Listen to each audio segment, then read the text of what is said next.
Okay, hello everybody. This is the Alt Monarchist, and I've invited a guest, Darth Calhoun, to join me.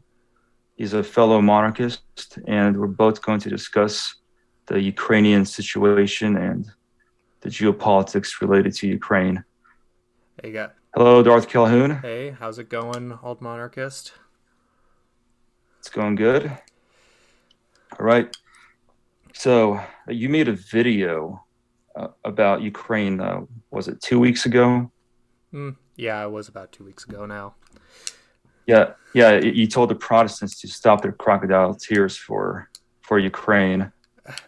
It's a part of a Yeah, bigger project I intend to do to just call out the monarch. I mean, not call out the Protestants. Jesus, I almost said monarchists.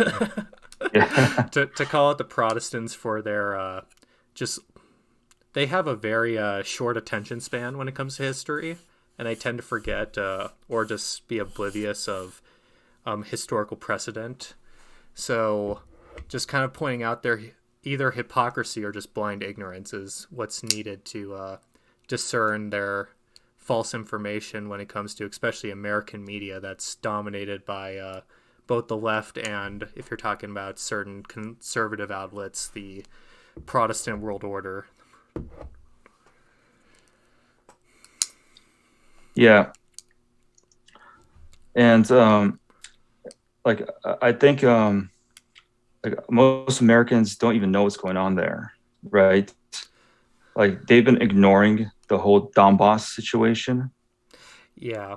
and then all of a sudden, like, only just a couple months ago, they start hearing about Russia massing at the Ukrainian border, and like now, oh, we stand with Ukraine. How dare Putin try to take them over? Then he does. He starts taking them over, and then like immediately, oh, like it. And hey, guys, you do know what Ukraine was doing for the last 8 years, right? Mm-hmm. Ukraine was bombing their own people, like their own citizens, um, and they're persecuting other Orthodox churches. They're persecuting the churches of the Moscow Patriarchate, which again, actually, people don't realize this, but the Ukrainian Orthodox Church of the Moscow Patriarchate is not actually a puppet of Kirill in Moscow, the patriarch over there. People don't realize that like the Ukrainian Orthodox Church of the Moscow Patriarchate has their own leader, which is Metropolitan Onufry. And but people don't realize this. People think he's some kind of puppet, and so they think it's okay for the Ukrainian government to kind of persecute them unofficially. Though they do this unofficially because the Ukrainian government itself does not directly persecute the Ukrainian Orthodox Church of the Moscow Patriarchate, but um, their followers do this for them. They'll walk into a parish controlled by the UOC, and they kick them out, and they forced them out of there, and they just take over that parish, and they hand it over to what we call the schismatic Orthodox Church of Ukraine, the Kiev Patriarchate, and so for us Orthodox, and I know Darth Calhoun's a Roman Catholic, but for us Orthodox, the Kiev Patriarchate is basically a schismatic group, and we as Orthodox recognize OC of MP, and we don't recognize the Ukrainian Kiev Patriarchate because the way they were founded, the way they were started, it was not according to the rules of Orthodoxy. And so we don't recognize them. And what's interesting is that like Protestants or Americans, they don't know all these tiny details. They don't know how it's not just the Putin going to war trying to conquer Ukraine. It has a lot more to do than just politics.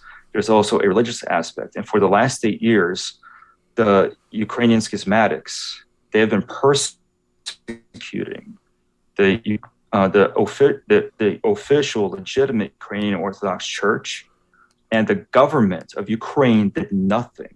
And the priests and the leaders of the Ukrainian Orthodox Church, they could not do anything. They cannot write petition. They cannot complain about this. They cannot ask the government to protect them because the government did not want to protect them. They did nothing.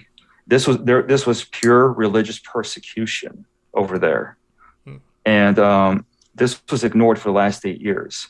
And I've already mentioned earlier that Ukraine has been bombing and murdering their own citizens, 14,000 of them for the last 8 years. Some say 16,000, but others say 14,000. Like it's the more accurate It's number. still an ethnic But cleansing. yeah, yeah, it's still an ethnic cleansing, and like and for the last 8 years, all this was ignored. All this was ignored by not just Protestants, just in America, right? And what's interesting is that only now people start to pay attention to what's going on over there, and immediately all eyes are focused on Ukraine, but nobody paid attention to the Donbass region. Eyes were not focused on that region. Like it was totally ignored. Most Americans did not know what was going on over there. They're totally confused about the whole situation. And then Russia comes in, does not really destroy much infrastructure, or it's not. They don't destroy much civilian infrastructure. They start going after military bases and military depots, and all of a sudden, oh, how could these bloody Russians take over Ukraine? Have you guys not been paying attention to what Ukraine was doing? They're committing a genocide, an ethnic cleansing, religious persecution for the last 8 years. No one paid attention to that. And I lived in the Donbass for 1 year. And I remember when I came back home to tell people about my trip to Ukraine, and people at home, they were, some of the folks who were kind of following what's going on over there, they wanted me to tell them what happened. And so I told them, hey guys, well, there's a rebel force, the Donetsk People's Republic and the Lugansk People's Republic, and they're all rebels and they're trying to secede from Ukraine, and Ukraine's murdering all the innocent people and killing them. And immediately people were triggered. The same people who asked me to tell them what happened, what I saw, I told them what I saw, and that angered them because they wanted to hear the opposite. They wanted to hear about the evil rebels. They wanted to hear about the evil Donbass, because he told them that they're bad, that they're all Putin puppets, right? But I was there for a year. I was all over the place, just going around, film with my little handheld camera. I could film. I lived amongst the people, and I lived through like a lot of the damage that Ukraine has been doing over there, and people just did not take it seriously. Like they took it seriously, but they were not happy with what I was saying. They were trying to tell me, well, you do not really know what you're talking about, because I'm like, why? Oh, because I'm going against your narrative. Is that why? Because people expected me to basically to confirm their narrative, to confirm their bias. That's what they're excited to hear what I was going to say. But once I started talking, it just like they just went, you know what, like whatever, you're not interested, whatever, you don't know what you're talking about. But I'm thinking, so you're listening to these news sources, MSNBC, Fox News. They were not even there. Like the last CNN reporter that went there was like in the early summer of 2014, and that's it. He was gone. He never came back. And then I showed up a little bit later, a couple months later, and I lived there for like almost a year. And for some reason, I was there on the ground. I saw everything. I guess I'm not credible, right? But CNN, Fox News, who are not over there, who are not in the Donbass region for the last 8 years, all of a sudden they're credible about what's going on right now in Ukraine. Mm-hmm.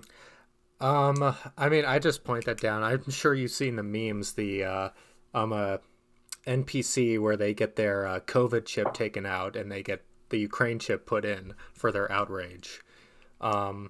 It's just the classic trope of the plebeians, and the average person does not have the critical thinking skills to truly understand situations fully that aren't fed to them in narratives.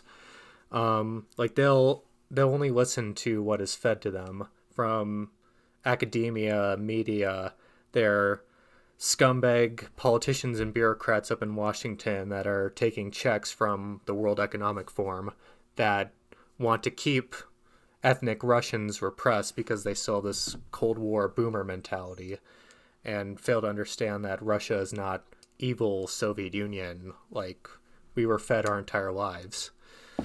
So I'm not surprised that there'd be outrage to you going against their narrative, but it is appreciative for those of us that can actually see through this fog and see the lies of the media and how they just fail to report anything true. Like, say, the yellow vest in France, they stopped covering it after a week, and it really went on for, I think, 3 years, and nobody in the world knows about it. Same with nobody knows about the Yeah. Donbass. Like, say, I have to explain to people that, like, support Ukraine fervently. I'm like, so you support the regime that took over in a State Department backed coup that signed laws into motion that banned the Russian language, banned any association with Russian people, effectively making the Russian population in Ukraine expats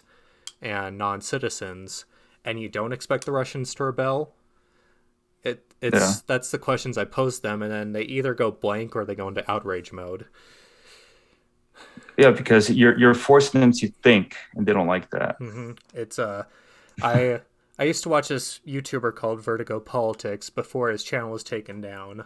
He had like, I think, 300,000 subscribers, but he talked about this, like why there's such outrage, and it's because thinking is a high high energy intensive skill. So if your body does these things to minimize expensive energy as much as possible, and that's why critical thinking is so limited amongst most people, because it's their body actively preventing them from actually expanding upon their thinking skills. So some of it I do say is genetic, and that's why 90% of people don't have critical thinking skills, according to statistics, and why mobs are so easily swayed. Um, that's what I'd chalk it down to. Yeah. Yeah. Well, what's interesting is that partially one of the reasons why Donbass even started the rebellion um, is because the State Department sponsored coup that happened in Ukraine. And you mentioned that how they forbade the Russian language. That's partially one of the reasons why Donbass rebelled, is because that area, like, they're fine speaking Russian. And so what's interesting is that they were the original conspirators, the ones who overthrew the legitimate governments. Um, they originally were about to start forcing, forbidding the Russian language everywhere.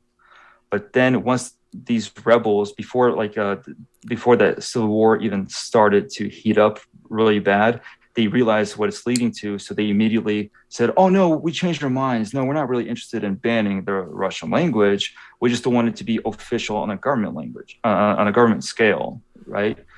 And so they, of course, were lying about it. They said, "Oh, we never wanted to ban anything." That's not true. They did. They changed their minds. They took a step back. They realized maybe we could calm those people down if we go back a bit. But then it was too late by then. Donbass started rebelling. And plus, Donbass started rebelling because they saw what happened in Crimea. They were thinking, well, because Crimea, here's the thing: if Russian troops did not enter Crimea, they would have had the same situation in Donbass. They would have had a bloody civil war conflict, and it would have been just a big mess.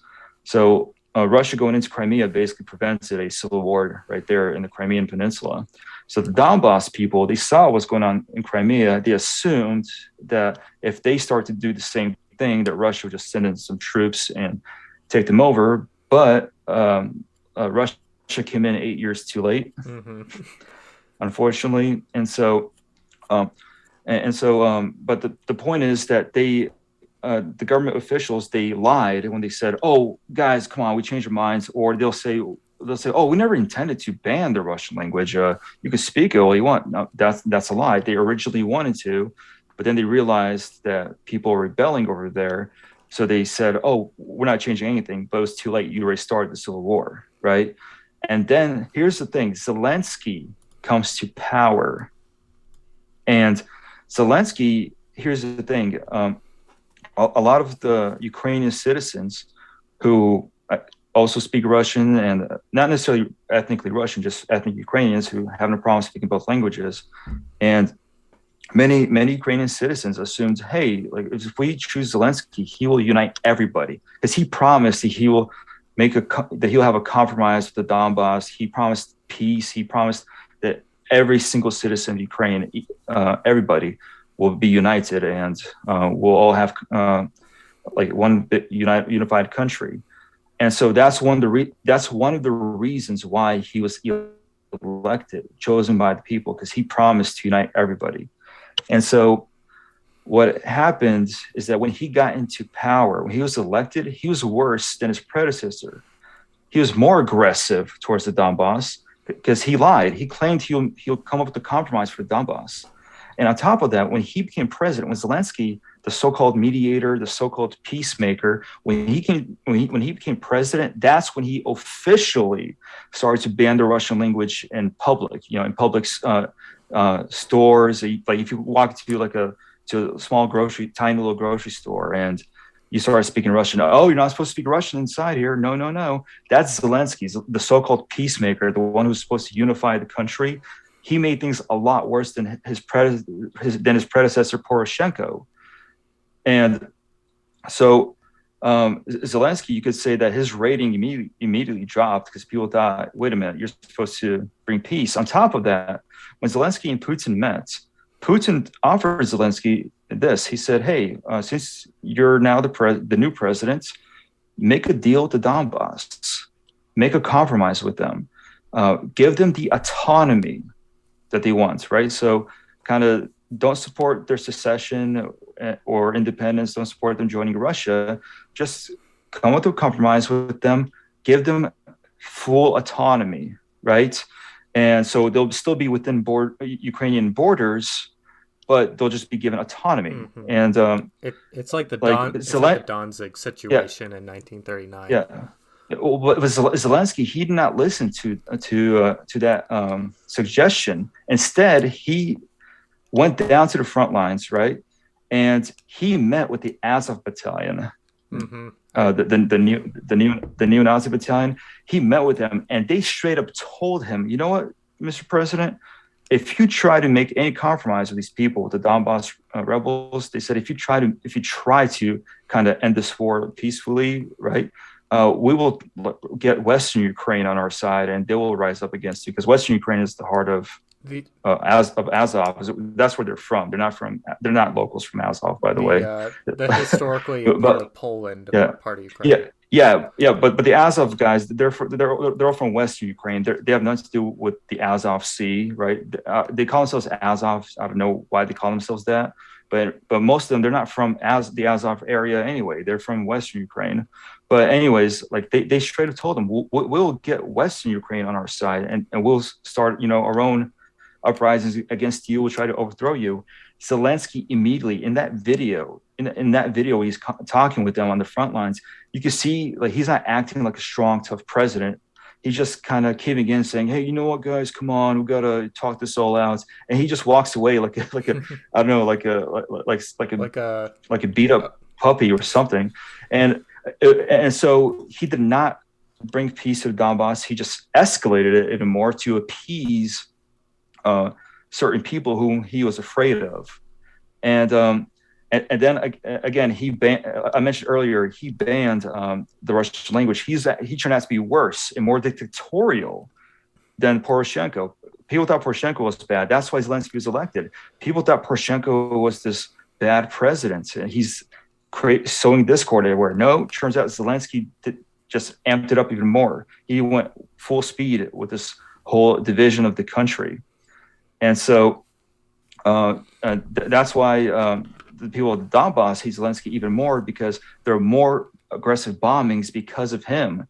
Like the bombings became even more aggressive under Zelensky. Mm-hmm. And then on top of that, Zelensky even banned Russian-speaking stations And on top of that, he also banned TV stations where they had dissident opinions, where they have different points of view. Now, people talk about Russia attacking dissenters, all that stuff. But here's the thing: Russia still has Rain TV. Russia still has Echo of Moscow. Russia still has a bunch of other like opposition TV channels, TV stations, radio stations, and like they're constantly talking crap about Putin. And for some reason, they're still open. Like they're not shut down. They're still open for business. Well, in Ukraine, prior to the invasion, like like there were TV stations that were not necessarily even so dissident. They're just more kind of neutral. They're saying, hey, we should kind of find a compromise with Russia. We should not hate Russia. Plus, many of our citizens are Russians. We should kind of be friendly. Those TV stations were shut down immediately by Zelensky, Mm-hmm. and it's like, wait a minute, like you're doing the things that Putin is accused of doing. Yeah, you're trying to be the peacemaker, you're trying to be this arbiter, but you shut down your opposition that go against the narrative. It sounds familiar to a Western style regime. Just a bit more open about it. Just just a comment on Zelensky, but I I kind of think that Zelensky was more on purpose. Um, uh, because one, he was an actor before that. He has Oh he yeah. has he's a rich man. He has he has millions in Swiss bank accounts. He was supported by NGOs. I think his campaign was partially funded by Open Borders Society by George Soros. Well, I think George Soros made all these tweets about Ukraine, saying how we should support Ukraine. Because it Yeah, he's a Soros puppet. it's well, I consider it part of the. I'm using some of academic agents' language. I don't know if you watch his channel, but he refers to this hegemony, this liberal hegemony that wishes to dominate, control everything. The GAE, or the GAY, the Global American Empire, because it's just the United States trying to spread our very degenerate policies to other countries to try to affirm our own essentially affirm our own sin, essentially, and trying to make it seem legitimate on the world stage by spreading it to all these other nations and infesting them with degeneracy, with porn, with multiculturalism. And part of the reason why I hit the Protestants so hard in that video was because essentially Protestantism at its core believes in multiculturalism, because it doesn't believe. It first starts out with the idea of religion being that there's no legitimate religion, that every church is legitimate no matter what, especially in the American Calvinist perspective.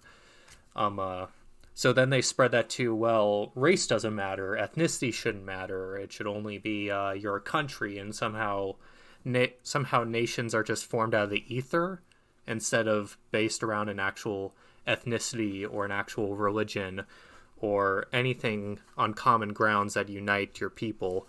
Like, America used to be the white Anglo-Saxon country, and that's what it affirmed until Mm-hmm. about the 60s. Despite you might have Catholics and Jews over here, they still affirm that Protestantism was the main identity that united the whole. And then you start saying, oh, well, Islam can come in, but they're this very alien culture that have nothing, no common ground, but they're legitimate guys because we have freedom of religion, air quotes, of course. But if a Catholic starts saying anything and trying to be political, we get shut down immediately. And we're not allowed to express our own political ideas on the world stage, especially in America. Oh yeah, like Protestant geopolitics is a complete mess from the start. Like it also ruined Europe essentially, especially with the British Empire. Mm-hmm. Yeah, like, can you go on about the British Empire specific point? Well, okay, the British Empire themselves, like they viewed themselves as like the main dominant force all over the world. How they should like what was that one phrase they had? The Never sun doesn't sets. set on the British Empire. Never sets on the British Mm-hmm. Empire. I If I forgot who said that. Was it Churchill? No, it wasn't Churchill. no, Someone it else. was some. I think it Um, was sometime before that. It was a common saying by the time yeah, Churchill popped up. yeah. Well, like basically, like you said, like about the Muslim situation in America. So here's an example. So Russia and Turkey are fighting. Like Russia and the Ottoman Empire are fighting, right? This is the 1870s. Russia's about to retake Constantinople, Istanbul, for some of you who don't know. And then all of a sudden, British ships show up to stop the Russian invasion of Constantinople. And logically, you may think, wait a minute, these are your fellow Christians trying to destroy this Islamic empire, Mm-hmm. right? But the British want to not allow the Yeah. Russians enough power. Yes. Yes. And so it's like the British Protestants were more concerned about their tea exports from Turkey and their dominance over their like their trade. I guess they're worried about the trade with Turkey rather than have their Christian brothers take over this old Roman capital, which is Constantinople. It used to be the new Rome. It used to be the Christian capital. And today, to this very day, under Islamic dominance, because British Protestants, the British Protestant Empire, decided to get in the way and to help a bunch of Islamic heretics rather than support fellow Christians. What despite the fact they're Orthodox, right? Well, they're still closer to you than these Muslims. And it's like you said in America, the same thing today. Muslim could like say whatever he wants, then a Catholic could try to do some action and gets shut down immediately. Yeah, it's the the white Anglo-Saxon Protestant. I honestly think it's the biggest plague on the world stage. It has been since they split from Rome and with Henry VIII, because they've always been this weird like fundamental um uh weird fundamentalist, but with no fundamentals, if you know what I mean. They believe in nothing, but yet they believe in something, and it's like hard to Yeah. pinpoint. Well, like for example, like when I try to point out to Protestants, well, you don't have this and this, you don't do this, that's why you're wrong. Protestants say, well, no, we actually have this. I'm thinking, well, if you have this, why aren't you keeping this? Well, we don't have to because all we have is sola scriptura. But that's like a completely different topic, though. Like we I could mean, basically try ha- to tear Protestants apart in another video on that I, particular topic I, on sola I'm scriptura. just gonna point out something really quickly to all Protestants. It's like how sola scriptura legitimate if you took books out of the Bible. Yeah, yeah. Like sola scriptura will be a good video for another time, right there. That'd be a good Mm-hmm. topic we should cover.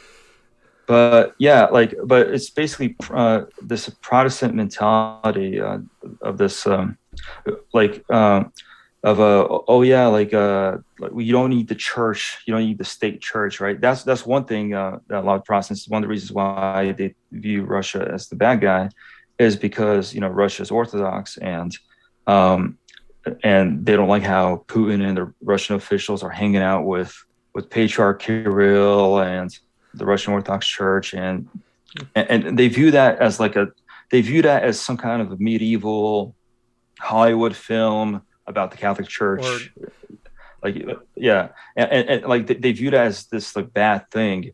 And what's interesting, Ukraine is actually full of Protestants, by the way. mm-hmm. Like when I was a Protestant, I was in Kiev, and I went to this Hillsong church.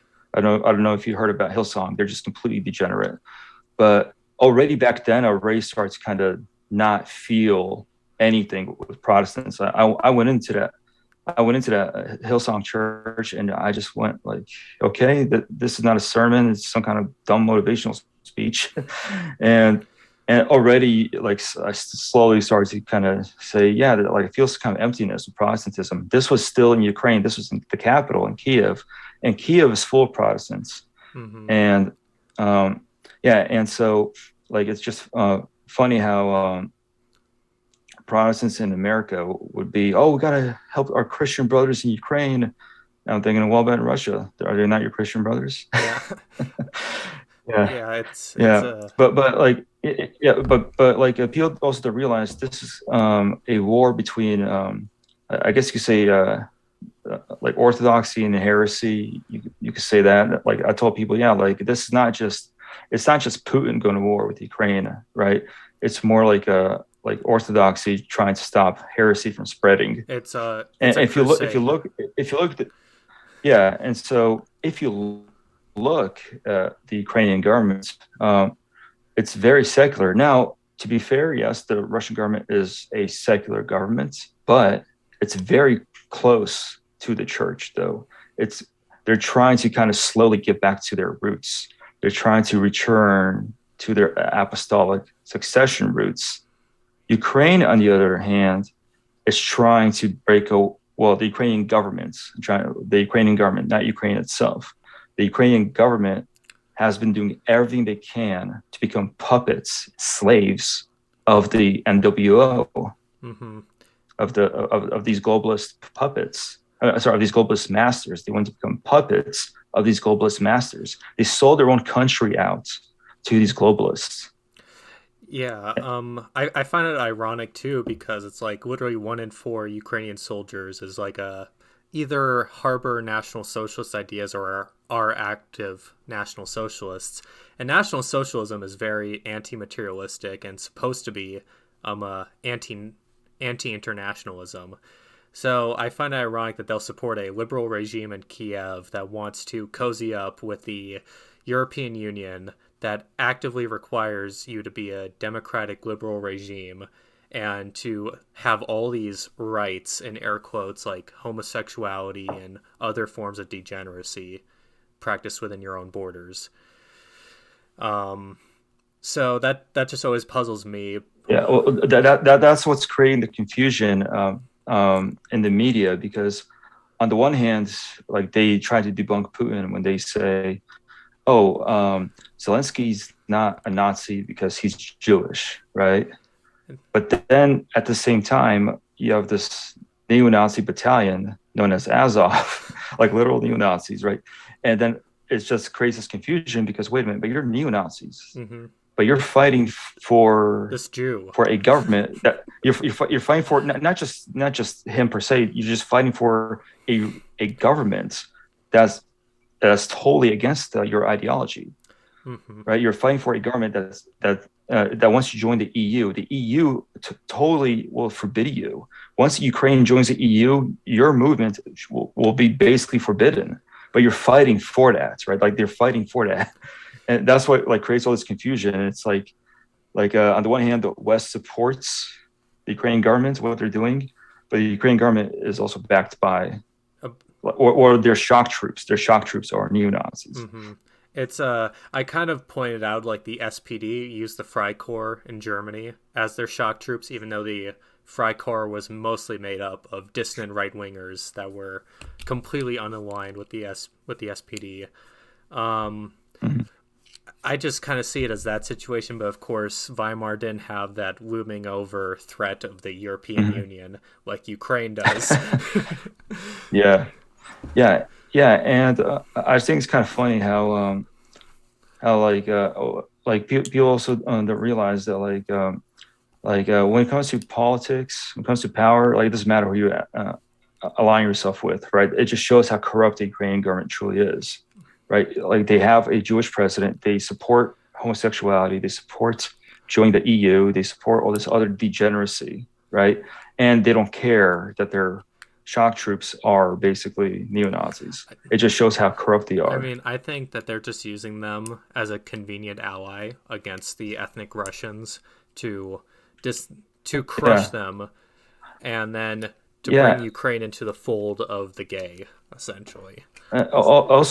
Also, Coach Red Pill brought this up, which is Mm-hmm. also true. Like he's also correct in this, but he brought this up saying that like a lot of those neo Nazis, they don't even know anything about the ideology per se. They're just a bunch of crazy people who have found a legitimate excuse to commit war crimes. Mm-hmm. It's Yes. I forget the SS regiment, but it was like made up of Yeah. rapists and murderers that the National Socialist government let out at wars at when the war began, and when Britain and France declared war because they just needed troops. So they let out all these degenerates, all these people that they would have kept locked up for years on end, just because they needed shock troops to commit atrocities. It's a tactic of any regime, to use your dissidents on the battlefield so you get rid of them in the long term. Because like those National Socialists, like the more that are killed off on the front lines are less that are going to be voting in your elections in the long term. And you're going to Yeah. be getting Well, left wing regimes that are going to be taking over yeah. then. Yeah, but I still think it's kind of interesting how like people don't get it how like how those National Socialists who are fighting in Azov Battalion, they're not even real National Socialists themselves. There's a bunch of crazy radical degenerates who just want to commit crimes. They want to rape, they want to loot, and that's what they've been doing for the past 8 years. And that's what people in America have not noticed. They've totally ignored this. Mm-hmm. People in Donbass are being raped. They're being looted by the Ukrainian army and Azov Battalion. Because originally Azov was not part of the army; it was like a private militia, which, And by the way, was and still is owned, like financially owned and sponsored by a oligarchical Jew. mm-hmm. Yeah, I was seeing that it was like one of the founders of Azov was a rabbi, and I just kind of took a double take because you don't expect to see that, but then it's like okay, but also a lot of Mussolini's early party was made up of Italian Jews, so I'm also like okay, maybe I'm not so surprised. Um, uh, it's funny how you always see those that certain ethno-religious group are not allowed to talk about supporting all these dissident groups to control them. Um, like say, uh, Well, it just shows how truly they it just shows how truly corrupt they are. I mean, yeah, that too. Yeah. Um, uh, Like they'll and that's another thing. Like I tried to explain to other folks that Azov does not even realize that they're being exploited. They don't realize that they're simply being exploited. mm, No one really likes them. And on top of that, even like just like regular Ukrainians, let's say regular Ukrainian citizens who support the Ukrainian government, they don't want Azov in power. They don't want Azov, representing them. like on top of that, Azov for the last 8 years, like they've been telling people down about they're here to liberate them at the same time as they are raping them and they're looting them and like people want Azov out of there. Like they want Azov out of the Donbass. I describe it as And like when the Red Army pushed through Poland and was like, "Yes, we're liberating you," as they're raping every woman in mhm, sight. Um, yeah, it's like basically this is what's going on today, right? Like Azov has done everything they can to anger the local population, mm-hmm, and the media isn't reporting this, right? And on top of that, a lot of the Ukrainians who live in Ukraine, the ones who are like, let's say, they support the government, but they did not go to Donbass because they're too scared to just visit their relatives over there, right?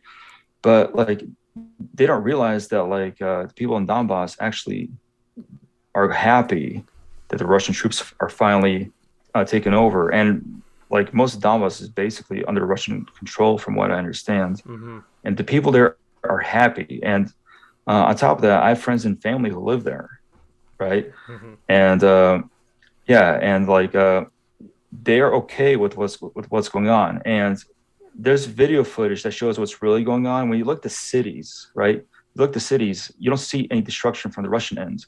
But if you look at areas where the Ukrainian army was in Donbass, you have the western half of Donetsk bombarded completely because Mm-hmm. because Azov. Like I know we're talking about Azov a lot, but it's not just Azov. You also have another It's the big. Ukrainian army too. Well, not just the Ukrainian army, but you have other militias that are just like Azov. You have right sector. There's nothing right. There's nothing right about them, by the way. But they call themselves right sector. Then you have IDAR. And by the way, then there used to be a neo-Nazi battalion called Tornado. Have you heard of Tornado? No, but I probably chalked it up to our Okay, media not explaining that. Okay, so here's what happened with Tornado. So Tornado, they had a similar start, just like Azov. A bunch of guys claimed to be neo Nazis, right? They started their own militia and they went to the Donbass, and they they started to do they started to take things too far. Like started to just openly like rape people. They not only robbed and looted people, they would get little boys and start raping them, and then they would kill them, and so and like it was so bad. Even the Ukrainian government had no choice but to arrest Tornado Battalion and throw them in prison, Mm-hmm. right? Because that's how bad Tornado was. Even the Ukrainian government had no choice. They had no choice but to arrest them because they're completely making the Ukrainian government look super bad, right? Mm-hmm. And it's And all about silence, optics. yeah, and silence from the media out here. Like nobody, none of these boomers who support Ukraine, they don't even know anything about Tornado Battalion. They don't know anything about its existence, Mm-hmm. right? And so yeah, and so when some people think, why am I passionately like against the Ukrainian government? It's because of everything that I just said, what the Ukrainian government has been doing for the last 8 years. That's why, Mm. right? Like all this evil that they've inflicted against their own people. Like, and on top of that, there's another reason. There's a historical reason why Ukraine and Russia should be together. But if we're talking about straight up politics, and if we're talking about military and war, well, this is the reason why Ukraine deserves to be conquered and taken over, because they've committed so many sins against their own citizens. Like you could like I tell people that this is God punishing Ukraine. Ukraine is being punished by God Mm-hmm. for what they've done during the last 8 years. I remember mothers cursing Ukraine for murdering their child, for murdering their husband. Mm-hmm. I interviewed this one woman. She told me that like she joined up with the rebels as a cook, and she is feeding the rebels. She's willing to cook for them for free. She's not asking any payment. She's cooking for them for free. And she told me she's doing this because she wants the rebels to be well fed, so they didn't go out and kill the Ukrainian soldiers who murdered her son, no, her grandson and her husband. Wow. And yeah, and like then I talked to other parents who lost a child, and I've actually know this old guy who saved his granddaughter from explosion. He covered he basically covered her with his body, but he died. But she survived the blast. But he covered her with his body, and so yeah, and there's so much destruction, so much death caused by the Ukrainian army, so much genocide, and like you don't think God's not going to notice that? You can watch the videos. I don't know if they're down right now because YouTube's trying to censor information, but there's still videos where women are crying out, Mm-hmm. like saying saying like this has to end, this has to stop, right? And 8 years later, there you go. And on top of that, you think God's going to allow some schismatics to persecute an apostolic church, by the way? Yeah. Yeah, I like because the persecution of the Orthodox Church, it was not even happening in Donbass. It was happening in just the normal parts of Ukraine, just regular parts of Ukraine, they where there is no war zone, where everything's peaceful, right? Yep. It still continued over there, and 8 years later, enough's enough. So this is also God's punishing Ukraine. We could talk about Putin's politics and how he's not this perfect guy. I get that. We could talk about that, but that's a different topic. Right now, like I said, God's using him as his vassal. to as his vassal to basically punish the Ukrainian regime, which has caused so much pain and damage to so many innocent lives over there. Yeah. Yeah, yeah, but we're not going to hear about this in the media. The typical baby boomer out here who watches CNN or Fox, doesn't matter which one they watch, CNN or Fox, doesn't matter. The typical American boomer will simply focus on what's going on right now, and they'll totally ignore what happened 8 years ago. During the last 8 years, they'll totally ignore this. Mm-hmm. And I think it's kind of funny. I think it's kind of funny how a lot of these pastors out here, oh, we got to pray for Ukraine. We should pray for the people. Yes, innocent people should never be harmed. I get this, right? But like they're not talking about praying for Ukraine. They're talking about the Ukrainian government. Yep. They don't realize this, but they don't realize this. They think they're talking about Ukraine. No, they're praying. They're praying for the Ukrainian government, which is again The a Kiev evil, regime. corrupt. Yeah, the Kiev regime. It's a demonic, corrupt regime, Yep. and like and so right now you could say God is taking them out. Yep. So you're saying it's divine. I would also agree with you, but have you ever heard of Our Lady of Fatima? Yes, I've heard about this, and I know, like the Roman Catholics talk about the prophecy, Yes. Fatima, Um. Uh, right? so Fatima is a little town in Portugal, and in 1914, an apparition of the Virgin Mary came before three Portuguese, I believe, as herder children, and in perfect detail, all three children gave the attested claim to what Our Lady spoke to them, and it was that Russia would spread her errors throughout the world, aka communism, in the years to come, but then they would return to the church and be the vassal for Christian rebirth in the Western world. And this was in 1914, so right around the time that the Kiev regime came into power and started their persecution against the Russian population. And now we're seeing the reaping of that. And I hope this is a fulfillment, or at least the beginning steps of the Fatima prophecy. At least that's how Well, most Roman Catholics that are truly religious yeah. see it. Well, like, see, now we Orthodox, we have a prophecy from Saint Paisios that talks about how Russia will fight this great war, and they'll fight against the Turks, and they'll take over Constantinople. And so a lot of people are saying that, like, strategically, if you look at the map, right, if you just look at the map between like Russia, Ukraine, and Turkey, right, if Russia just takes over Ukraine, well, it's direct neighbors to the south will be Turkey, right? And so, like, according to this prophecy, like Russia and Turkey will, like, people are saying that Turkey's next on the list. After Russia takes over Ukraine, secures everything, things kind of settle down a bit, and then Turkey and Russia are next. Mm-hmm. And Constantinople will be freed from Islamic control, and Constantinople will be handed over back to the Greeks. Yeah. So yes, so that's why, like, it's very interesting how, like, we, as you're a Roman Catholic, I'm an Orthodox person, we're viewing a lot of this not just geopolitically. We're also viewing this as a spiritual thing. We're looking at this through spiritual lenses, and the Protestants actually does not really think that way. They could claim to think that way, but in reality, they don't. So I always chalky this up with Protestants. They always feel like they're being persecuted even when they're in control. It's a very they have a very bipolar nature with government. Like every time I talk to a Protestant, especially I really harped on Seventh-day Adventists because I've had, unfortunately, a lot of interaction with them.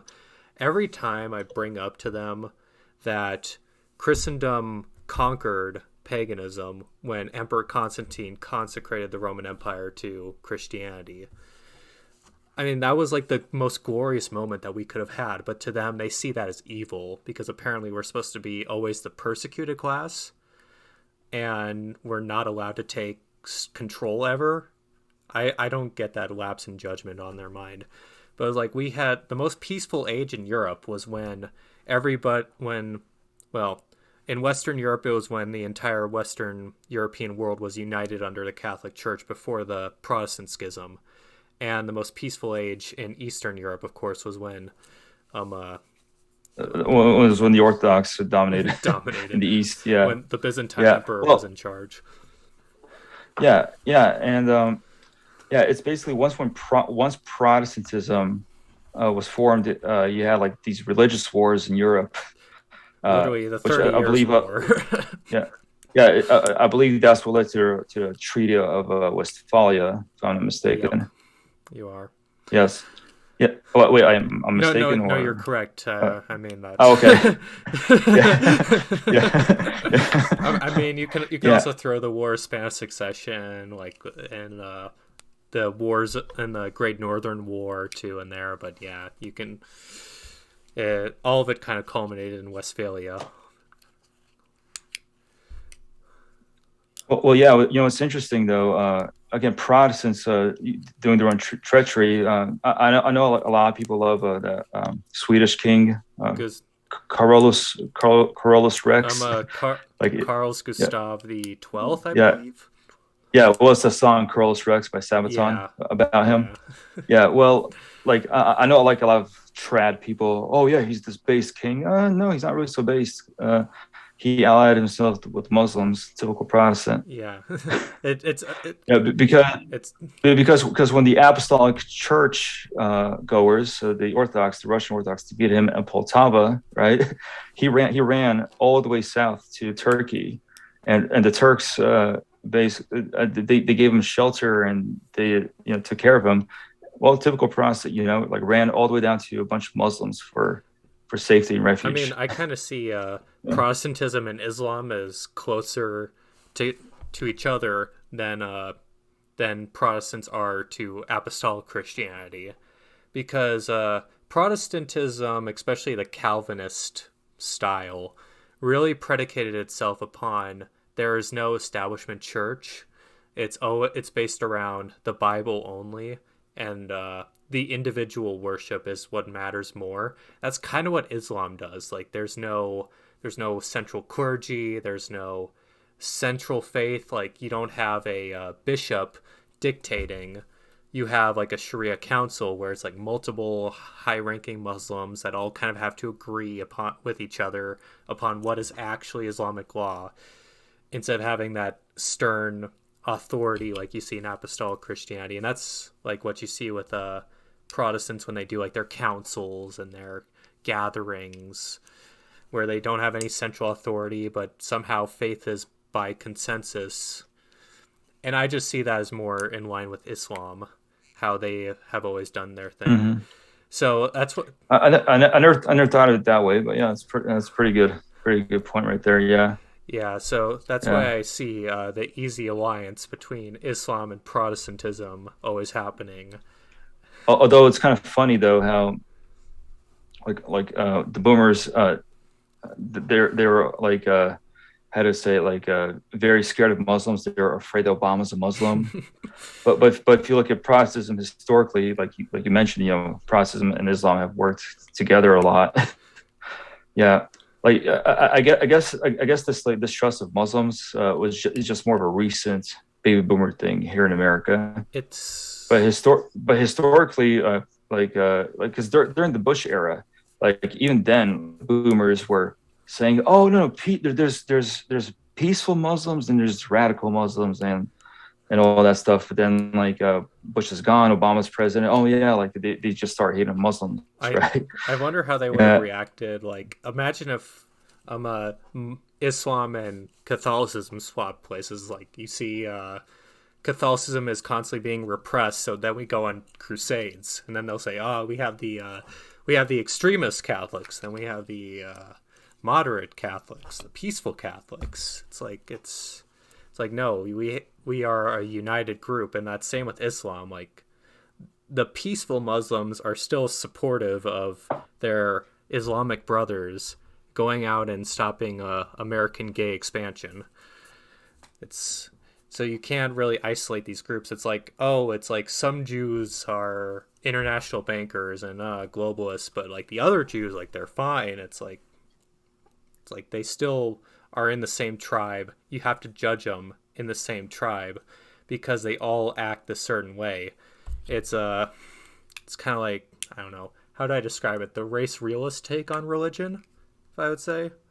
Like you can't just judge only based on individuals, which that's also the thing Protestantism gets wrong, is like they think that faith is derived from the individual, and it's your individual consensus that drives your faith. No, it's like when Christ came, he wanted to convert all the nations. He said nations, he didn't say people. He wanted their kings, he wanted their administrations, he wanted everything to be under his church. And that's Yes. what Protestant. And that yes, and that's why we had a Christian empire. Like Constantine was the first Christian emperor, right?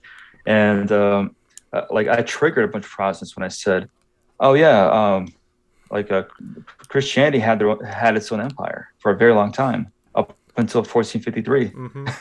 I mean, Actually, if one gets technical, like for me as an Orthodox person, the last Christian empire was 1917. yep.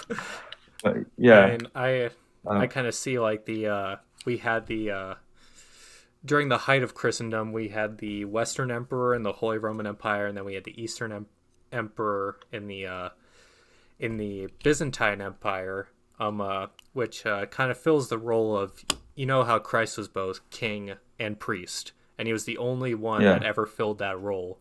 And then since then, it was divided between the bishops and the monarchs, and the monarchs held the temporal sword of authority, and the bishops held the spiritual sword of authority. That Christ held both, and he was the only one allowed to, essentially.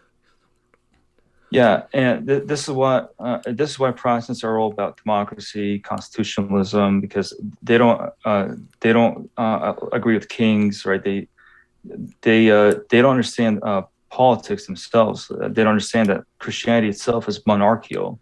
It's a monarchical religion, and of course they'll say, "Oh, well, Christ is king." It's, Yeah, and he's king of kings. He's not president of presidents, is he? Or he's not king of presidents, right? mm-hmm.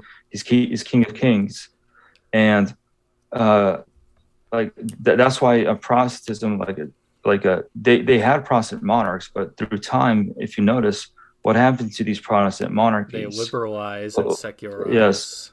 yes, and like right now, you have a parliament controlling the king, The right? Yep.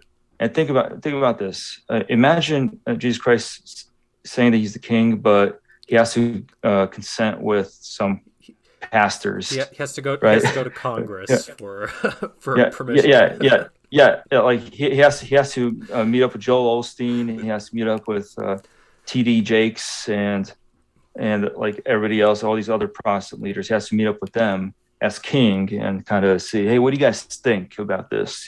Can I pass this law or like something like that, right? No, like Christ is King of Kings. Like he's not King of Presidents, Yep. He rules by right? he Yeah, rules by his own authority. It's not I don't rule by yeah, consensus. yeah, and that's why monarchy itself is a representation of heaven. yep. Right? And even before Christianity, monarchy. By the way, monarchy is the only, I believe, ideology that is the only political ideology that's actually religious. It It, it has to be actively because religious. you cannot have a king without divinity. And before Christianity, like you look at the pagan kings, right? They're pagan, but they're still religious and they're monarchical, right? Then you look at the Old Testament, the Jews in the Old Testament. Well, um, uh, you had a kingdom. You did not have democracy, right? Like God's chosen people in the Old Testament. How come they did not? Like if God's all about individualism and about the individual person, how come the Israelites did not have a democracy? It And the schismatic Israelites, the ones who became the northern kingdom, even they continued monarchy. They did not break away and create the Republic of the North, Yep. right? They created the northern kingdom, and it was ruled through succession. And just like the southern kingdom of Judah, it continued as a monarchy. And then then Protestantism shows up, and what does it do? It infects itself with Greek philosophy, all this other Uh, ancient pagan philosophies, and then and then it all leads down I to mean, the Enlightenment period. Then goes down to what we have here in America. I see actually Greek the Protestant interpretation of Greek philosophy as being fundamentally flawed, because if you Yeah, read Plato, Aristotle, and these other great thinkers of Greece, they were all monarchists, or at least a pro aristocracy in general, like more autocratic.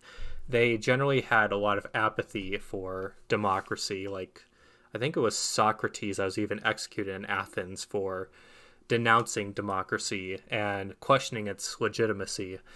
I may be getting my Greek philosophers wrong there, but I know it was one of them that got executed for that. I know it wasn't Plato or Aristotle. Plato, like, I read his Republic actually this year, and I was most shocked on how he divided civilization into stages. And there was the most healthy stage of a civilization was when it was under monarchy, when it was under this single divine authority encompassed in this divine figure, the monarch. In fact, you can see that in most pagan societies, most of the monarchs are also claimed descendants or descendants of gods. Like the Emperor of Japan, he's descendant of the sun god in Shintoism. I believe in Persia it was the same thing. It was also the descendants of the sun god. Yeah, like monarchy itself was always divine in a sense, and is always religious, and that's why Christianity itself is very monarchical. Right? You can't have a Christian country without a king. Yep. And that's why the Puritans were wrong in their theology, and that's why they're basically not kicked out. They're kind of just let go to colonize. Yes, go Massachusetts. Go to America. And well, the king thought, okay, these guys are complete troublemakers. So, like, I'm not going. By the way, so-called bad, evil monarch does not execute them. He just says, guys, you know what? How this? You want to be left alone? Well, go colonize some colonies in Boston, and here's a go to Massachusetts, here's a royal right? charter protecting your lands. Yeah. Yeah. Such an evil king, such an evil persecutor of the Christian church, right? Yeah. Yeah. So evil, man. Just let them go to found America. Yep. And then there you go. then America but too. If we're gonna. Yeah. Well, and I just want to you quoted Socrates. Well, you didn't quote Socrates, but you mentioned him, and here's a quote from him. Foolish leaders of democracy, which is a charming form of government, full of variety and disorder, and dispensing a sort of equality to equals and sort of equality to equals and unequal alike. Yeah, equals and unequal alike. Basically, like everyone has the right to vote, everyone has the right to say what they want. That is another reason why they support Ukraine too. They view Ukraine as this democracy. Mm-hmm. They think Ukraine is democracy, which it itself is not. It's just this weird oligarchy. Yeah. And that is another reason why there's this natural visceral reaction against Russia going in there. It's because you have dictator Putin and democratically elected Zelensky and all this garbage about how democracy is good and Protestants, the natural urge of the Protestants is usually to support what is more democratic and not what is more autocratic, right? Although Russia itself is not really an autocratic country. I mean, like it's not really democracy, but it's not really dictatorship either. But still, I'll just say this: Russia is not what the boomers think it is, right? Yeah, I get it. It's not necessarily what Putin claims it is either, right? but at the same time, it's definitely not what the boomers claim it is.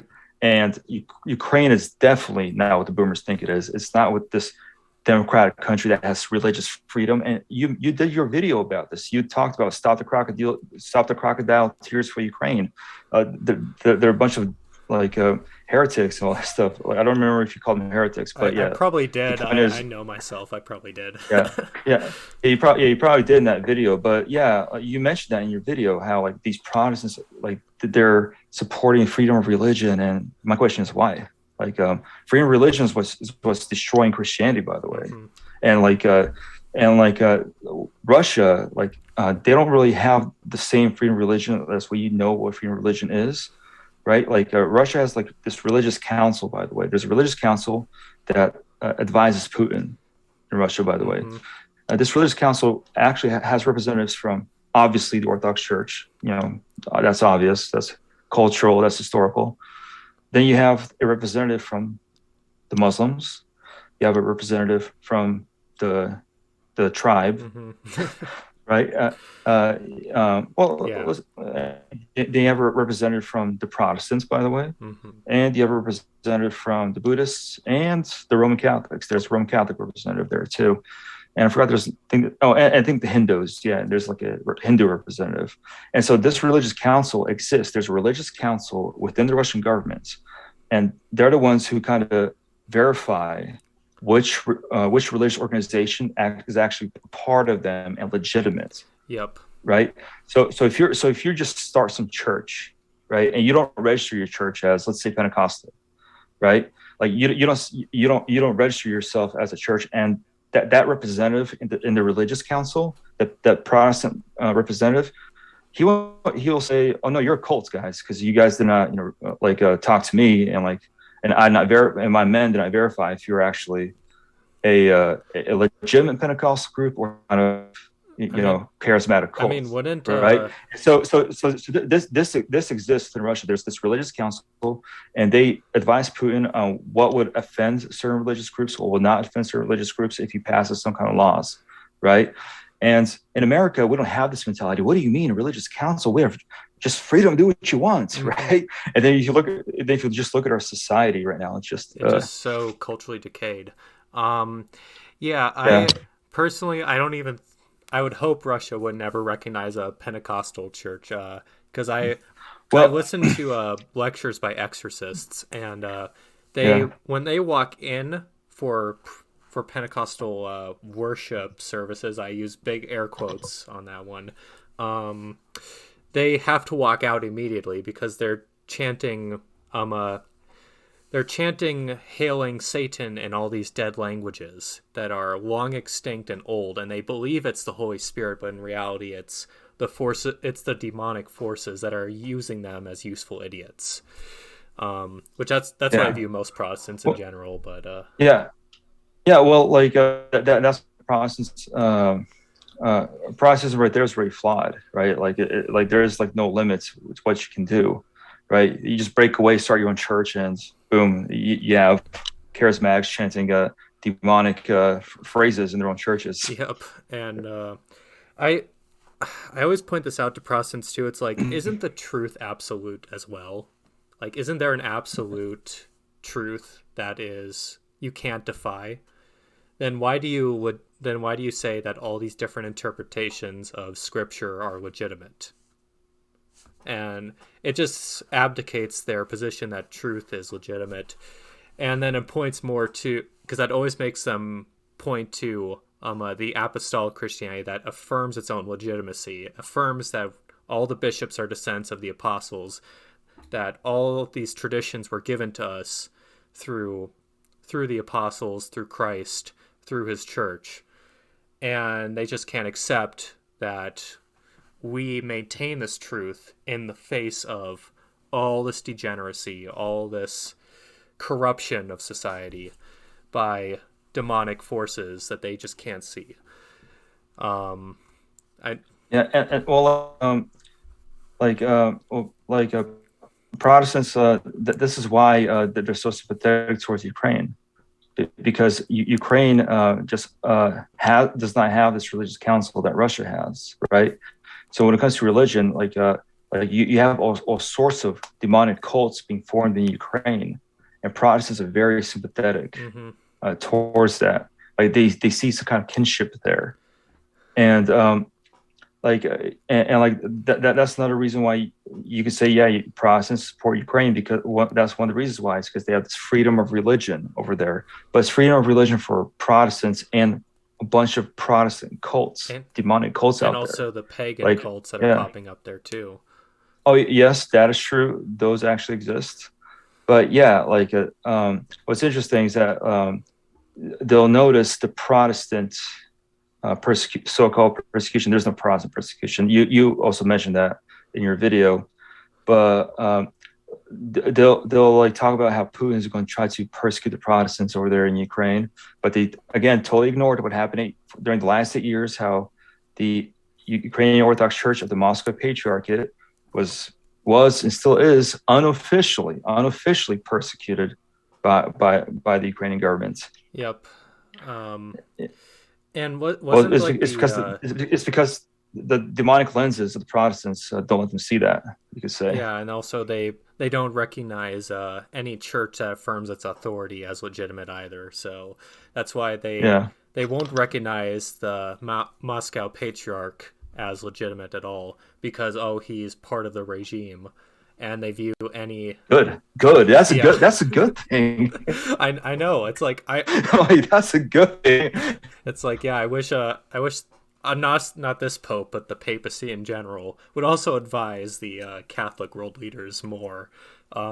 That's just my position too. But Well, there was a time when Protestants still has the kind of state church. Apparently, Norway, well, Nor, actually England does too. Nor They have a state church, but it's distorted anyway. But they're like the high church Protestants. Norway, England, Sweden, Denmark. they have the state churches there. Yeah, Denmark, they have the state churches there.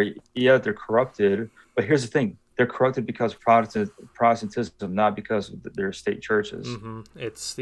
Yeah, It's the classic schismatic. Like whenever a schismatic group forms, it naturally falls into corruption. Like there's this group called the Old Catholics, in air quote, that split from. heard about them. Yeah, Yeah, they split from Rome. I think it was actually the First Vatican Council that they split, and they appointed their own bishops, but they said that they were still part of Rome. But yet Rome was like, yeah, but none of your bishops are legitimate because you're in schism with us.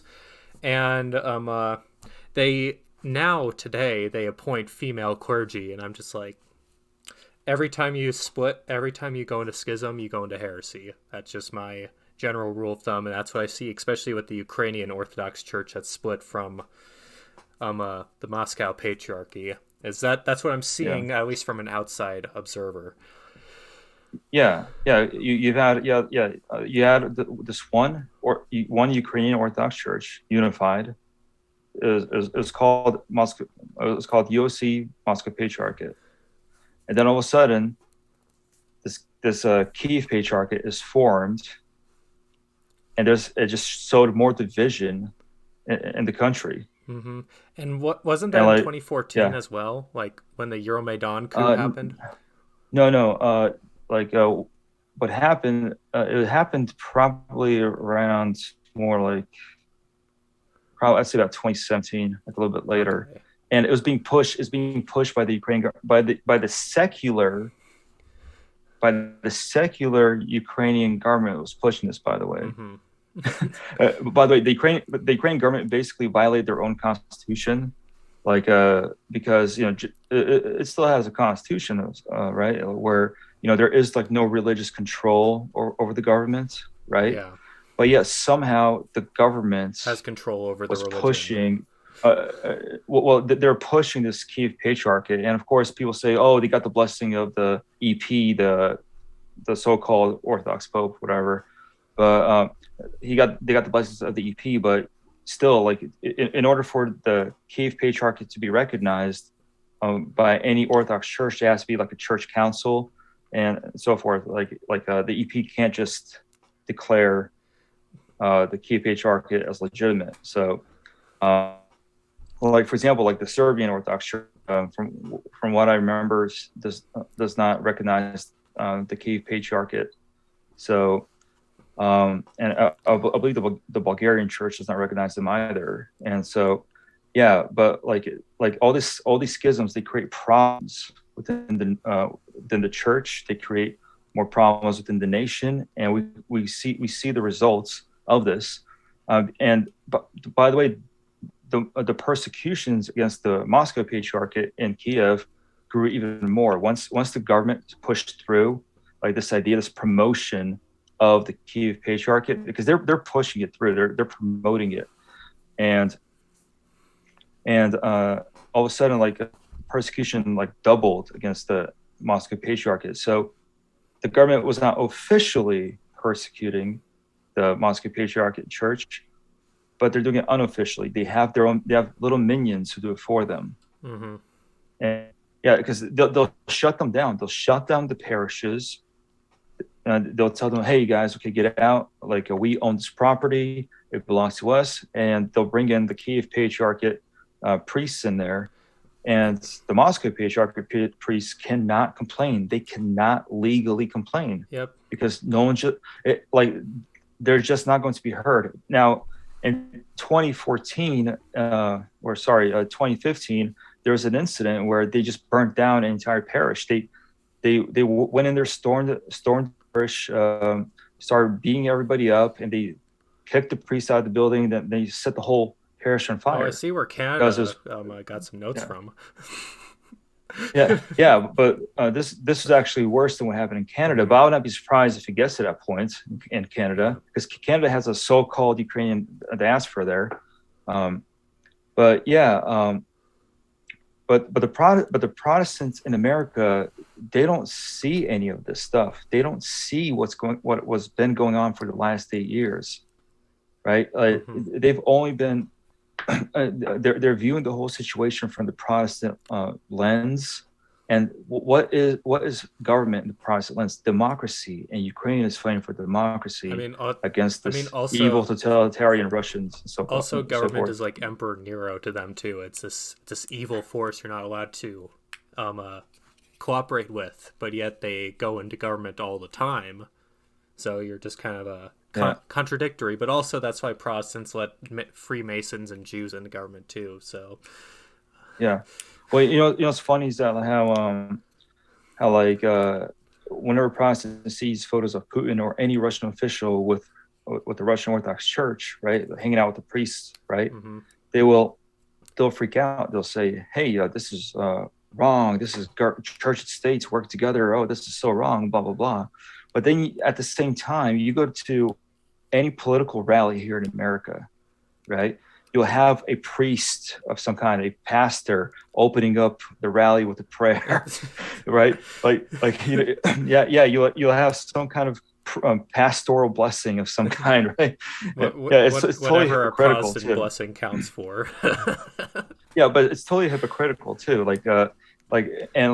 Plus, and at these political rallies, you'll hear religious quotes, you'll hear biblical quotes, and right? overtones, And there's so much religion involved in these rallies. The Protestant does not even notice, but they'll claim, they'll claim that like they believe in separation of church and state. But you go to any political rally, it's halfway religious, it's partially religious rally you're going to, and so that's why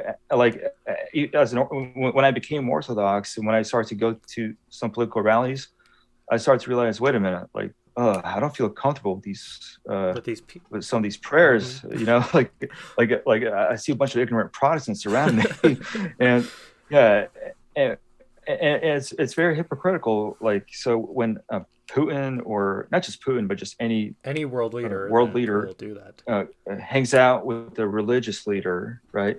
Oh, church and state colluding together, corruption, evil, bad. But we kind of do something similar here at home. We kind of do something similar to that. Yeah. But that's okay. It's okay. Also, like, Protestants, they tend to not realize, like, I don't get why so many low church Protestants love America so much, because America isn't a Christian country. It's always been this secular hellhole, because especially if you look at Thomas Jefferson, he loved what happened in the French Revolution. He was he was jacking off to it every night and wanting that to happen in America. Yes. He wanted all the churches to be burnt down and for religion to just be completely snuffed out, like what the Jacobins were doing. But it's like, we've never been this Christian country, but yet low church Protestants will claim that we are. And it's like, well, where's that enshrined in our own law? It's like, we have freedom of religion, it says, and you'll claim that somehow consecrates Christianity on top of it. It's like, no, like, imagine if Islam. I really don't understand, like, how is the Christian to have freedom of religion? Like, it literally makes no sense. Yeah, and they'll worship the Constitution as much as they claim to worship the Bible. And I also point out to them, it's like, well, if you take such a hardline stance against idolatry, because like they say, oh, we have images in Catholicism and Orthodoxy, so obviously we are devil worshippers of some kind, some stripe, even though it's a depiction of Christ. I don't. But then it's like, oh, so you guys say the Constitution is so great, it's Christian inspired. It's I don't see it at all. And also, you're treating this piece of paper as an idol that you are so latched to and you believe is just this unquestionable force, and you have a religious fervor for it. It's like you can't see that, and that's why I've always been Catholic. I was born into the church, but I was kind of lapsed for years, and in those lapse years, I kind of started thinking like a Protestant for a time, and I did believe like, America's this Christian nation, the Constitution is great, and then I came back into especially traditional Catholicism, and I started seeing this thing as like, oh, this isn't good. This is very it denies the legitimacy of any true faith by claiming that all faiths are equal. That's what freedom of religion was really meant. It's a liberal doublespeak. By saying all religions are equal, no religion is legitimate. Mm-hmm. So you can't. Yeah, and yeah. Oh, go ahead. I'm kind of rambling now. No, no, go ahead. Yeah. Um, uh, so yeah, that happens, and then it's like you introduce then freedom of speech, and you get to freedom of speech, and it's like, okay, well, yeah, you're free to say whatever you want, but then it's like you're also free to spout heresy at that point. You can spout anything you want. So now you're spouting heresy. You are actively denying any legitimacy of any truth by saying that all speech is Mm-hmm. legitimate. So then when you defy truth, you defy that there is any particular what's the term I'm looking for? But they're denying truth in general. And if there's no truth, you can't have a true faith as well. Um, uh, the rest of the constitutional amendments are and the Bill of Rights is kind of milk toast, and I can kind of leave away because even Machiavelli talked about you want an armed population, so Yeah. I'll leave that one alone. Yeah. Well, um, yeah, and that's again, that's why Protestants see this connection to Ukraine. Like this is democracy over there, and like yeah, this free from religion against this totalitarianism, and that's what they're supporting against. Like they have no, they don't like they still believe that Russia is actually where the Antichrist will come from. Yeah. Like they still believe that, and so with Putin taking over Ukraine, it's kind of like affirming their belief in this. Yeah, yeah. Oh well, and I'm thinking like, these Protestants, they don't understand that. Wait a minute, think about this logically, right? You have okay, sure, not a democracy, fine. Russia's not a democracy, fine. Putin may be a dictator, authoritarian, whatever, fine, okay, right? And you have the state religion there, but here's the thing: compare that, and then compare the European Union, where you have homosexual pastors, you have female pastors, right? Mm-hmm. And then Ukraine wants to join those people.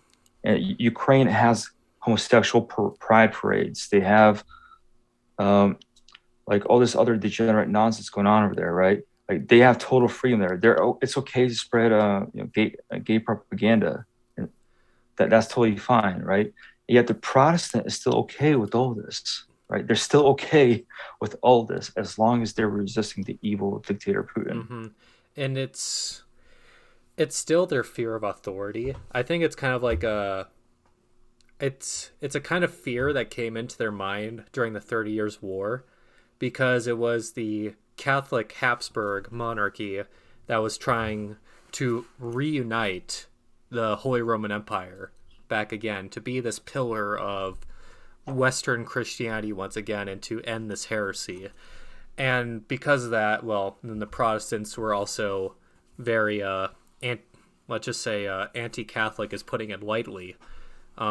They were just firmly, militantly opposed to anything that they viewed as papist. So they were slaughtering priests, nuns, monks, anybody that refused to join their cults like Lutheranism and Calvinism. And then on the turn, because they were so militant, it made Emperor Charles V, if I'm getting my Holy Roman Emperors right, he had to be as militant as they were because they escalated the war to active genocide. Like 30% of the German population was killed in the 30 Years' War because of that. You mentioned like how the Protestants are doing all these genocides, how militant they are. That's probably another way to explain why Protestants also have this connection to Ukraine on a spiritual level, you could say, because they're probably okay. They're probably okay with the genocide the Ukrainian government has been committing over the 8 years, right? Like that's probably what they ignored, the genocide of actual Christians in the Donbass. It's probably because the Protestant mentality is thinking, oh, whatever, it's fine what Ukraine's doing over there. That's probably why they don't care. That's why when I tell them about the genocide of innocent people in Donbass by the Ukrainian government, it just kind of like goes over their head, right? Like these Protestants, like it just kind of like okay, whatever, like it's not true. It's all a lie. It's like But then Russia's but not then allowed to invade a yeah nation, but America is. It's double yeah standards. yeah yeah and like that's why going back to the war you're mentioning in Europe, Protestants are allowed to murder priests, but Catholics cannot, defend themselves because that's just wrong. Because So we're so the you, big yeah baddies. We're the establishment. yeah We are the ones that have the authority and legitimacy, and you guys are trying to claim your own legitimacy. So by doing that, you have to kill everybody that disagrees with you. That's essentially Protestantism in a nutshell. You can't allow any dissident thoughts within your circle because you are the cult and you dictate what is true. And yeah yeah. And like a lot of Ukrainian mentality, right? It comes from Protestant culture, by the way. Now, people could tell me, "Oh, it's an Orthodox nation." Okay, but there's still a huge population of Protestants over there that have been brainwashed by this Protestant cult. That is why Ukraine is also partially the way it is. They're fighting for democracy, is because you have so many Protestant churches that were started there, so many Protestant cults over there, and yeah, and that's why they have this irrational fear of the Orthodox Church, or they have this irrational fear of Russia taking over. It's because a lot of the Protestants in Ukraine have kind of brainwashed themselves into resisting this so-called evil authority, and that's why Ukrainian Protestants are basically pro-democracy. I have a question. I have family that were Crimean Germans. Catherine the Great invited the German farmers to come in. Um, do you think it's possibly like a lingering of those German Lutherans that were allowed to come into, especially Ukraine, to come farm, that spread their toxic influence? I'm just asking you if you think that it might be a It, factor. it, it could be a factor. Like it's hard to tell because what happened is that the Soviet regime did not go extremely global homo as the original uh, how to say I guess the original globalists that did not go the way they wanted it to go, Mm-hmm. and so because there are many there are still many ethnic Germans in Russia today, um, and like I don't know if you watched the Russian gangster film from 1999. It's called Brother, and there's a Russian guy, but he's an ethnic German, and so like he hangs out at the Lutheran cemetery in St. Petersburg, and and like so you're saying it's possible they probably brought in their disease. It's possible, but still like during the Tsarist era when German colonists moved into Russia. But by the way, German colonists have been living in Russia even before Peter the Great Mm-hmm. was Tsar. Germans had their own colony, and they kind of they're told to keep to themselves and to only meddle in Russian affairs only during a war, and they had to serve Russia as Russian citizens. But like they mostly kept to themselves. And then like in the 18th century, like kind of like they spread out more. And then you had more Protestants pop up in the 18th, 19th century. Some Protestants were organic, by the way. They would pop up without even being evangelized by Western missionaries. And so, uh, and so, but still, you're asking about your German ancestors who were Lutherans, and Mine were Catholic specifically, but I know most of the Germans that came in but were Lutherans. oh, okay, so yeah, and so there were German communities there, and uh, they're actually very good citizens, though. They're very outstanding citizens, like a lot of these German Lutherans who lived in the Russian Empire in the pre-Soviet era. And then the Soviet era takes power, and then you have Stalin. Then you have the Brezhnev period where things kind of get better. And I was watching actually last year. I was watching a documentary, a Soviet documentary about Soviet Protestants, right? And yeah, and what was interesting in this documentary, they showed German Mennonites in Uzbekistan. Mm-hmm. Okay. Yeah, and in the Soviet documentary, they're saying, see, like we respect all religions. We're going to discuss the Soviet Protestants here, and they're not really discussing Protestants per se. They're discussing the Baptists, Mm. and this is where my parents are. My parents are Baptists, and so and in this video, in this documentary, they're talking about the Baptists and about the Baptist Union in the USSR, and then like some of the crew went to Uzbekistan and they showed a German Mennonite community that's still there, and they still spoke the German language. Mm-hmm. So yeah, but historically, but like that's just a piece of history. Like I'm saying, like there's still like descendants of these Germans living in Russia and other parts of the former Soviet Union today. But to be honest, like I don't think they really played much of a role in brainwashing the people, because in the pre-Soviet era, the population was like, "Hey, like I'm Orthodox, not going to betray my faith." Is being Protestant was something rare, something like um, rare. Then the Soviets came over. When the Soviets took power, they kind of liberalized Protestantism temporarily, but then they started persecuting them too, Mm-hmm. right? And so you could say Protestantism kind of grew a bit in the early stages of the Soviet era, Mm-hmm. and then Stalin comes in, kind of like puts some pressure on them, then kind of gives them a little bit free, and then puts some pressure on them again, and then yeah, then like you had the Khrushchev Brezhnev period where kind of Protestants were kind of said, hey, okay, you got to lay low, don't say anything, right? But that early stage, like the 1920s, like the early 1920s, Protestantism probably most likely bloomed because there was no more Orthodox Church, there was no more religious authority, Mm-hmm. and because of that, you could say Protestantism probably temporarily bloomed over there, but Protestantism itself in Russia, like during the Tsarist era, kind of minded their own business. Had their own towns, their own communities. Well, not necessarily like entire towns, but yeah, they have their own community too. But like for example, let's say if they live in St. Petersburg, right? Like they live like everybody else, but they're not go out proselytizing and preaching, right? They kind of, hey, just go to your church, don't go out there preaching on the streets. Mm-hmm. Say, hey, like because the Orthodox Church is still the authority in this country, right? So because Russia had a state church back then, so people knew that you don't go against it. You don't go preaching another gospel, Yep. right? And so if you are Protestant, we'll just stay within your church and don't you dare go out preaching on the streets. And that was normal, right? Like Protestants kept to themselves.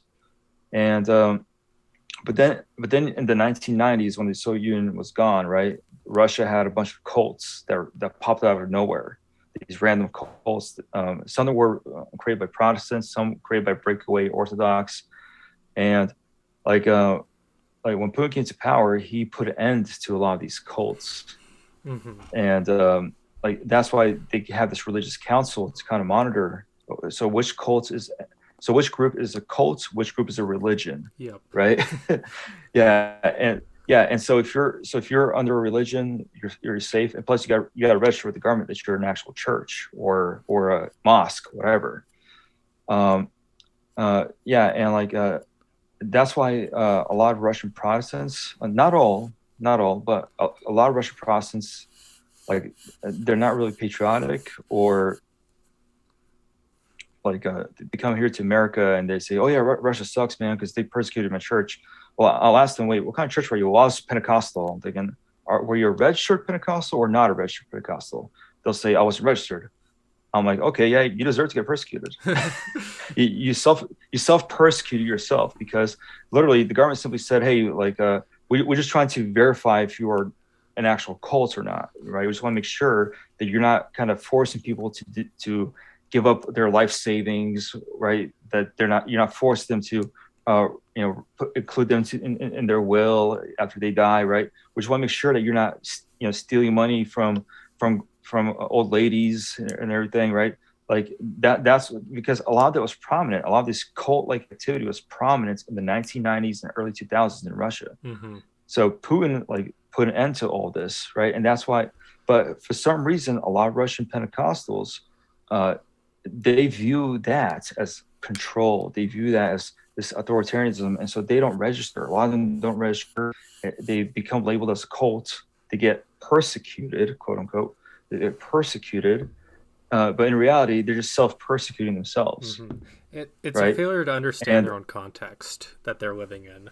yeah, yeah. It's like, like Daniel's submitting to the government. No, Romans chapter 13 clearly says, hey, don't like the Paul, Saint Apostle Paul clearly just gives a reason for Christians not to purposefully, get themselves in trouble, right? Like if the government's not doing anything that compromise your faith, well, just be a good citizen, right? Be a good citizen to the country in the country you live in, right? Yeah, it's like Yeah, the early Christians that were in the Roman legions. It's like, and you this is kind of something omitted from history, but you had entire legions that were completely Christian, and they paid homage, of course, to Rome and the Roman gods, but they never worshipped the Roman gods. In fact, that's how Saint George became a thing. He was a martyred Roman legionnaire because he wouldn't. I think it was Jupiter he was supposed to make a sacrifice to, if I remember right. But then he refused to, and he was martyred. But up to that point, he was a good citizen. He was serving his time in the Legion. He was doing everything right until that one thing happened that he just couldn't cross. And that's just how you're supposed to act in any state as a Christian. You're supposed to go with it and hope for better times, but just be this good citizen like the Apostle Paul advocated. yeah, exactly. Like I agree with that too. Like just be a good citizen, but that doesn't mean, you know, being a good citizen does not mean you're submitting to a secular authority and just forgetting about God's authority. No, like God told you to submit to that authority, because God also supports authority, supports order, right? Because Satan promotes disorder. Mm-hmm. And Yeah, that's and why he loves yeah, democracy so much. Satan, he can. yeah, yeah. That's why Satan loves democracy. That's why Ukraine is fighting for democracy. Yeah, I love also just making this especially Protestants and liberals, like they're united on always trying to chalk things up to good and evil, but they're always distorted on what is actually good and evil. Like they always Yeah, interpret the evil as actually being good in every single situation. It's like say the Crimean War, where British and French support the Ottomans against the Russians. It's like you can't see that you're obviously fighting for the side of evil, guys. I it's just there's a lot of points like America always supporting democracy spreading across the world, but they don't realize that they're not actually bringing these countries any good. They're bringing a lot of evil. It's an easy backdoor for evil to infiltrate a country is through democracy. So, yeah, and and like the Protestants, they don't get this because according to Protestantism, there should not be any kings and rulers. Just you got your own community, you got your own community church, and that's how it should be. Mm-hmm. You, Yeah, and it's okay, and it's okay that your neighbor's a fruitcake of some kind, right? As long as he's doing it on his property, right? as long as it's in Yeah, their bedroom, it's like as long as I don't do it, they yeah, can fall into hedonism all they want. They can um uh distort their children's minds all they want, as long as it doesn't happen in my house. It's very much a I yeah, honestly just well Protestantism was always very popular with the bourgeois class, the merchants and all these people that kind of was like, no, as long as it doesn't affect me, I don't care what happens in the world type. And yeah, yeah. Democracy, like you mentioned, bourgeois. Democracy was also very popular amongst the aristocrats, the bourgeois. If you look at the history, like every revolution starts off from the top, and it rarely starts from the well, bottom, right? It's always the elites on top who get angry at the king or get sick and tired of the king, and they start something. And they're the ones who propose democracy. They're the ones who propose because they want to keep all their money, all their power, all their riches. So or sorry. they it's I kind of go back to Machiavelli whenever I talk about the bourgeois, because he always said you repress the merchant class as much as possible because they have the money to seize power from the prince. They have the ability to fund these revolutions, to sponsor them. Like all the founding fathers in America, they were this bourgeois, rich ownership class. They had the funds to sponsor a revolution. It wasn't The American Revolution wasn't very organic. Many average people were not agitated at the British government. It was these merchants, it was these lawyers, it was these high-ranking intellectuals that had a lot of social power, but they didn't have any political power. And as soon as you see them getting a little too wealthy, a little too ambitious, they say, "Well, why does the king rule when I have all this? When I gave myself all this money, when I earned this high position, why am I not in charge?" And then Yeah, that's when these dangerous ideas start coming in. yeah. Like what happens is that they all became their own little miniature kings of their own private properties. Mm-hmm. My Yeah, property rights types. yeah, yeah. More property rights and again, and again, if you think about it, they're all landowners, right? Right. And by the way, and when democracy started, it was a pure like when America like first started its own actual government. Like the current government we have is like from 1792. Because the Revolutionary War ended what officially what 1783, I believe. And so from like 83 up to 1792, we had the Articles of Confederation, and then we have the U.S. Constitution. And like I think it's 17 like I believe it's the 1790s. I could get my dates mixed up, That sounds right, but though. yeah. I believe it was the 1790s, and so that's when we get the U.S. Constitution. And what happens? Oh, to vote, oh, you got to be a landowner, right? You already got to be part of a certain class, Yep. right? It's already a bougie type of form of government, democracy, constitutional republic.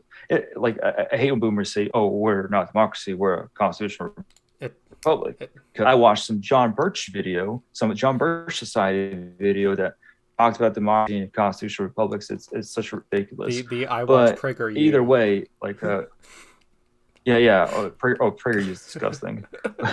but you basically already have bourgeois mentality right there. Hey, like elitist, and then of course it will eventually devolve anyway, become what we have today, right? Mm-hmm. Now, yeah. So like when boomers say, "Well, we want to make America great again," I'm like, okay, which part? Like you want to go back to the 1950s, Yeah. or do you want to go back to the 1860s, or do you want? do Yeah, you want white Anglo-Saxon Protestant 1950s? Do you want yeah, Freemasonry? Like Uh, 1792. do, do you want pre 1919 where only men could vote, right? Do you, like when we talk about I want to bring back the old America back. Which one? Which version are you talking about? Yeah, it's like we're not supposed to talk about the Yeah, mid-century Germans, but at least they had a finger to point to. They're like, we want to be the Holy Roman Empire 2.0, essentially. We want a 1,000-year yeah, empire. It's like they at least had something concrete they pointed to. These boomers make America great again. It's like, oh, we're gonna point our fingers at 100 different places, but never actually commit to anything because we don't even understand ourselves. Um, yeah. Which part did he want to make great? Did he want to bring back the 1860s, like when we had slavery, or what? Did he want like which version are you talking about? Which version of America are you trying to bring back? and then there's me where I'm like, Yeah, this has been a Masonic republic since the beginning, so I think we should just be yeah, all thrown out the window. Just throw them out, get rid of it all, rebuild yeah, everything. Although that, yeah, and build build a normal monarchy. yep, get our emperor Yeah. there, get our American empire. We have our dukes in charge of each of the states. I've actually thought about that a lot when I was really young. I was like, Well, like when we think about it, we have counties, right? And well, a count could be in charge of a county, right? mm-hmm, Like because why call it a county, right? We have counties, but we have no yep. counts.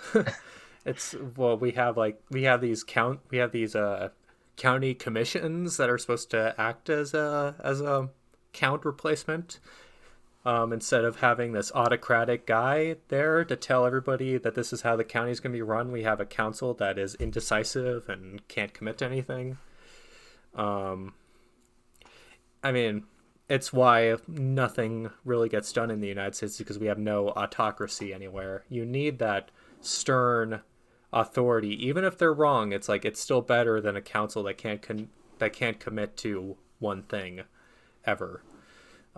And that's why Congress is so chaotic. Well, any parliamentary system is chaotic. It's because it's always led by these intellectual people that all have their own ideas and can never actually have a central vision for anything.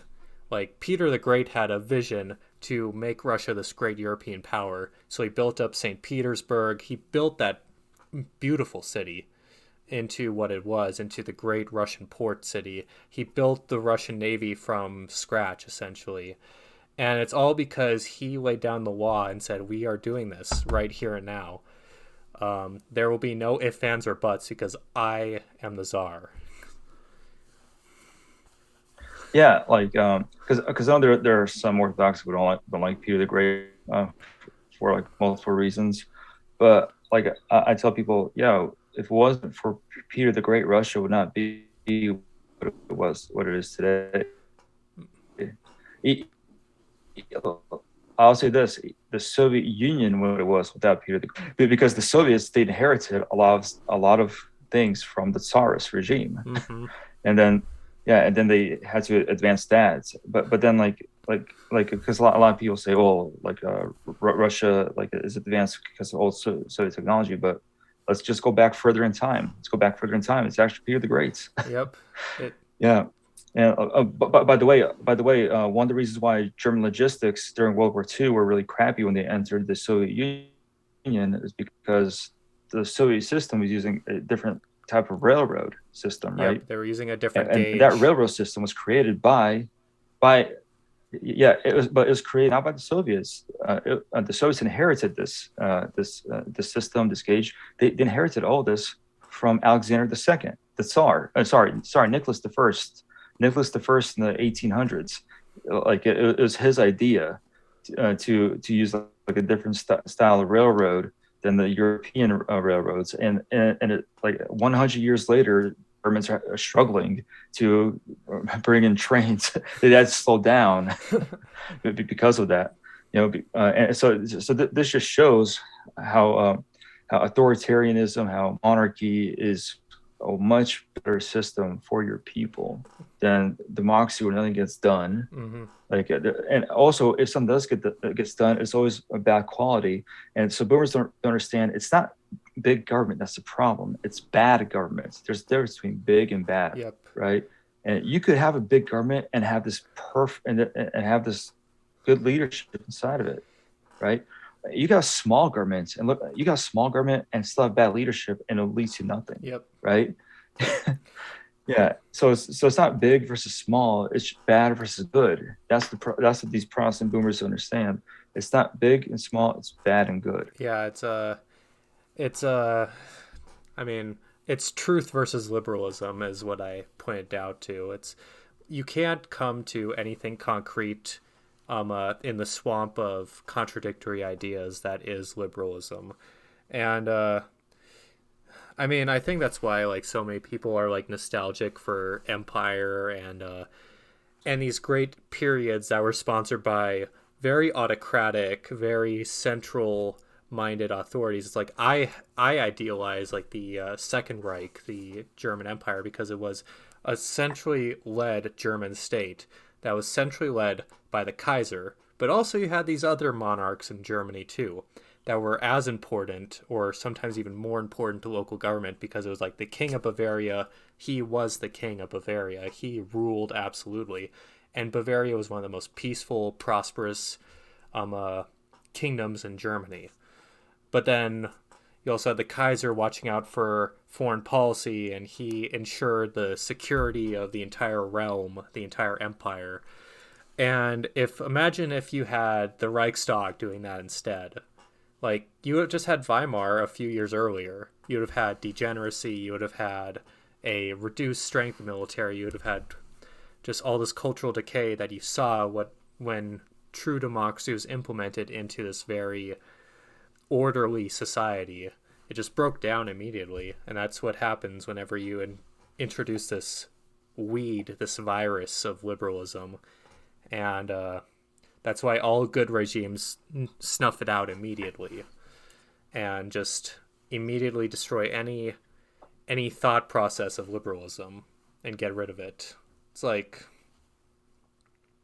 what's a good example? I think of like in Hungary, 1920, when it was Admiral Horthy, when he took over Hungary, he locked up all the liberal intellectuals. He locked up all the socialist agitators. He locked up all the anarchists. He locked up anybody that went against the authority of the Hungarian kingdom.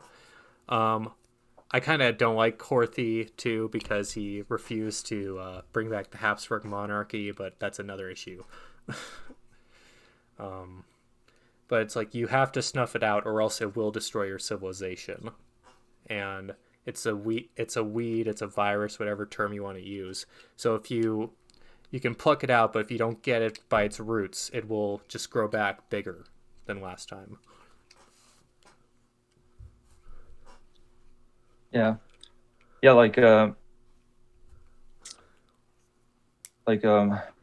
and democracy itself is very infecting.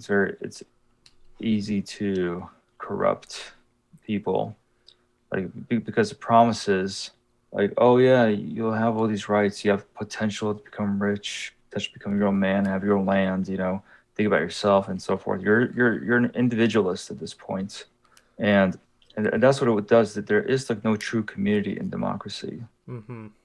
and Christianity is communal, Yep. right?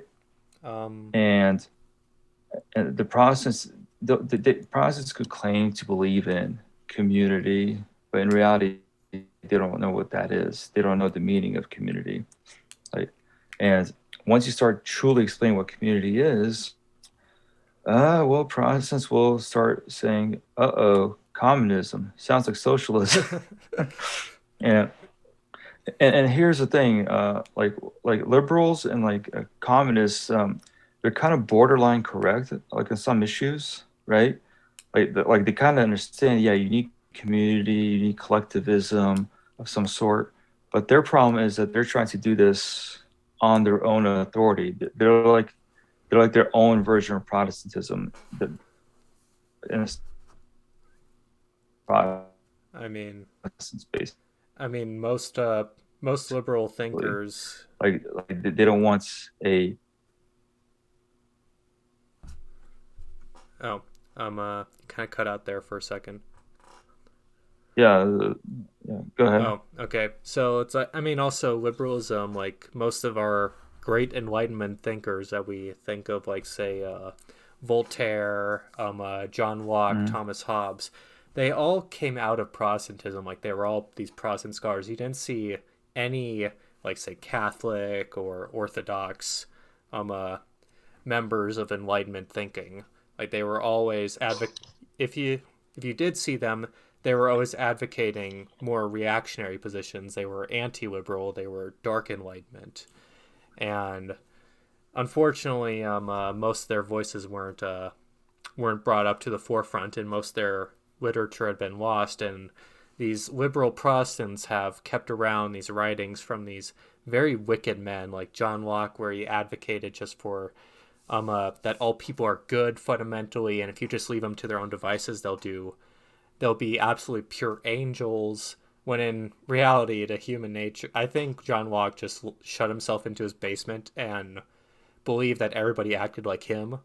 Because when you leave people to their own devices, you get like you get like the Red Army of early Bolshevik Russia. You get the black armies of like the Paris Commune and oh, you yeah. at the Ukrainian black army, and this is what happens when you don't have an authority structure properly centrally dictating to the plebeians, who in reality are these uncult.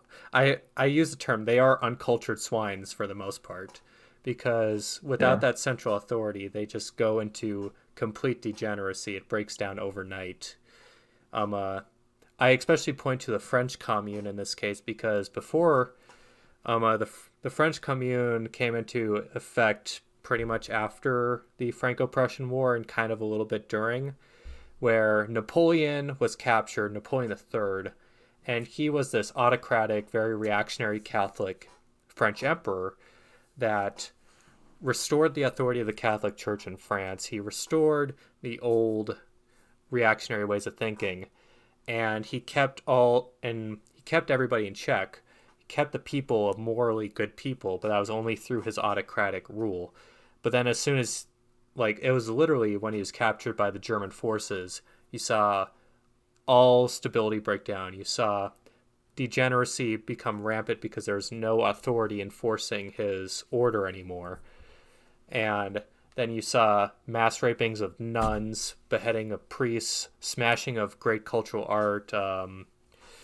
Everything was destroyed in Paris effectively because of these degenerates, these anarchists and communists that came out of the woodworks when the autocratic authorities were gone to maintain the people's authority, and they manipulated them with their serpent tongues of liberty and freedom and equality that always attracts the masses because they think, well, I'm a person. I deserve these rights that people are proclaiming. And then it easily can be manipulated to, okay, so now that you are equal, these people are trying to tell you that you can't do this. So they're trying to take away your equality. They're trying to take away your liberty, aka these priests over here that are telling you don't be degenerate, don't masturbate, don't have sex with any woman you see, don't don't seize the land of your boss. And it's easily misconstrued. Every single revolution has been like that throughout all of history. It's just been a manipulation of these masses through these promises, and you need that central authority to dictate them. It's just if they're a good authority like a monarchy, or if they're an evil authority like a liberal regime. I don't know. Yeah. I need to make like a central video essay about this Yeah. concept of good elites versus bad elites, because also that's who dictates society in the end. Mhm. Yeah. Well, like basically, it's bad elites who always end up throwing the monarchy. Of course, blaming it on the people, so it always looks like a people's revolution. Yeah. Oh, yes, we got the people in this fervor, Yeah. so it's a popular revolution. Uh, It's like no, you tricked and manipulated the people, and then like you know so on the surface level, it looks like that. It looks like it looks like the people organically just decide to revolt because of some sort of injustice, right? And actually, like that's how the Russian Revolution started too. It's very artificial. It was not organic. It was not natural about it. Nothing natural about it. Like basically, the revolutionaries and the elites they realized here's an opportunity. Let's start some revolution within St. Petersburg and spread false rumors that there's no food in the city, which there was plenty of, right? And people thought hunger and so forth. And that's there. Like, I think this part I'll cut out and that it.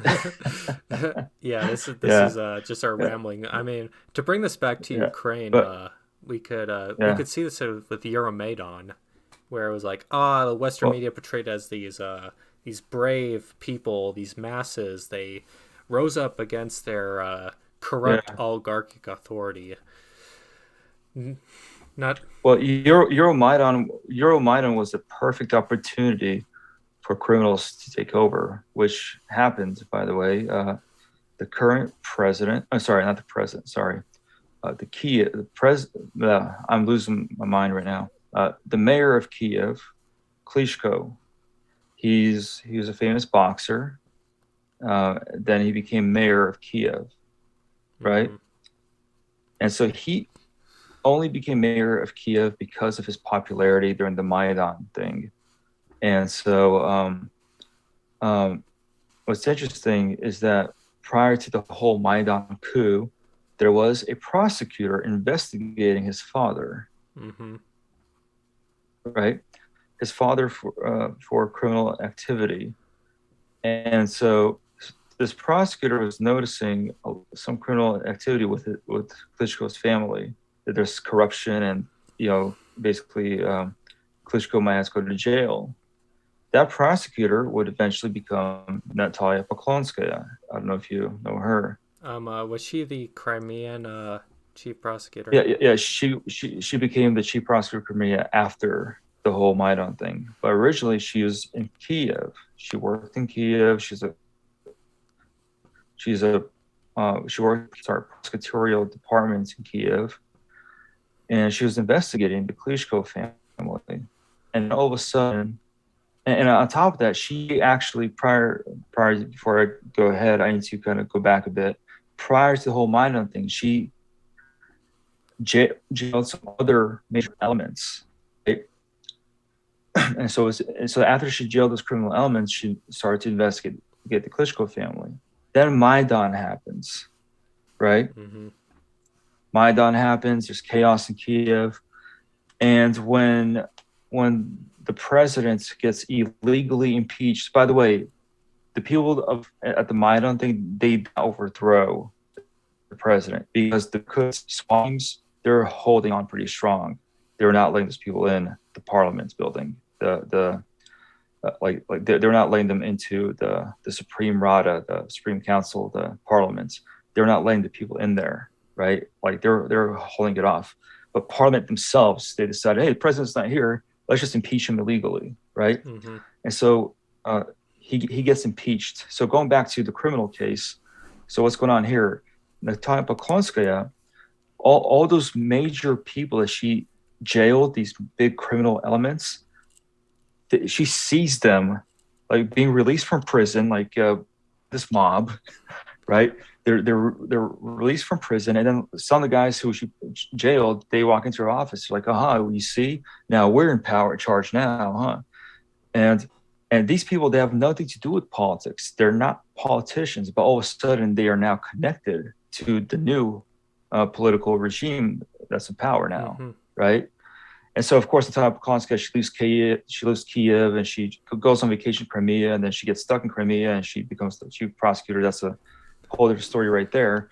But still, already like that one incident right there, that one incident with the type Konska investigating these criminals, including Klitschko's family, like already just shows that like you have criminal elements within the Ukrainian government Mm-hmm. in power right now, I mean, right?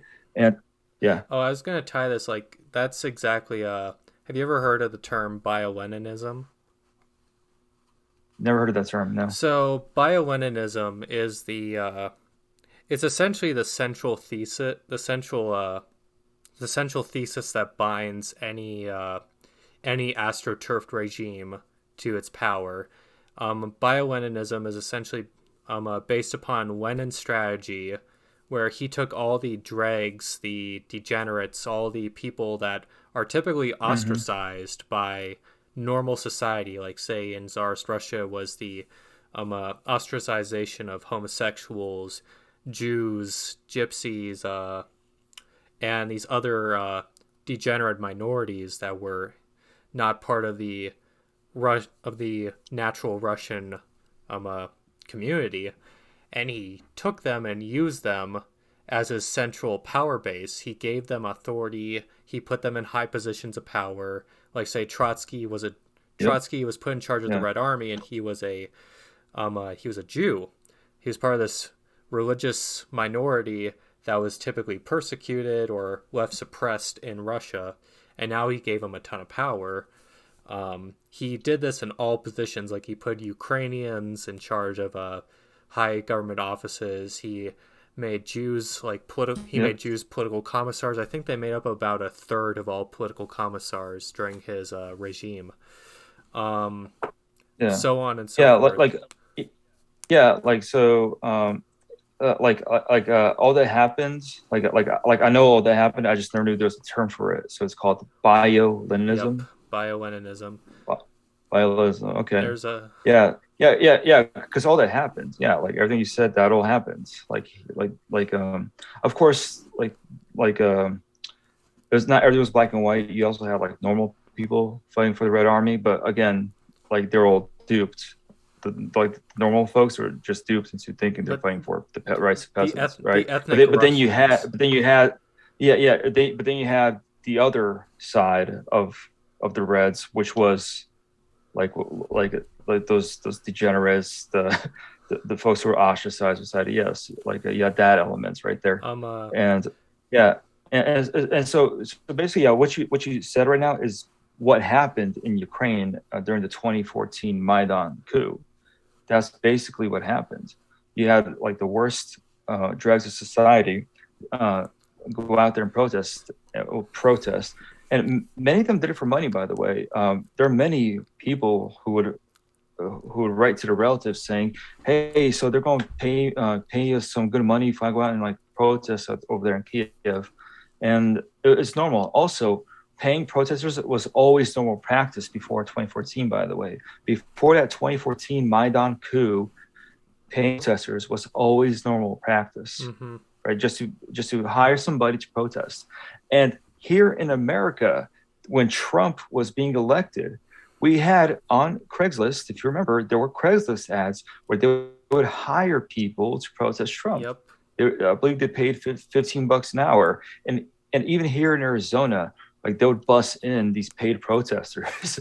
I remember that we had the same thing here. Yep. Like because that's another reason why I'm really sickened by boomers who support Ukraine right now, because I'm thinking the same strategy was used here and there, and like boomers don't see this. And yeah, and so going back to Ukraine, Ukraine's criminal elements took over, and that's why earlier in the very beginning of our conversation, I mentioned the fact that like a lot of the neo Nazis fighting the neo Nazi battalions, they're not even like true to their own ideology. There's a bunch of criminals who decided to use that ideology as an excuse to do whatever they want to do.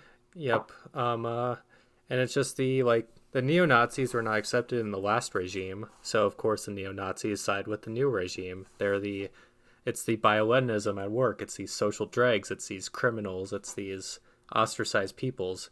Like a typical strategy in any revolution is you raid the prison and you release all the prisoners to be your foot soldiers. Yep. Like the storming of, like, I hate Bastille Day in France because Oh yeah. the Bastille was this prison in the middle of France, in the middle of Paris, Yep.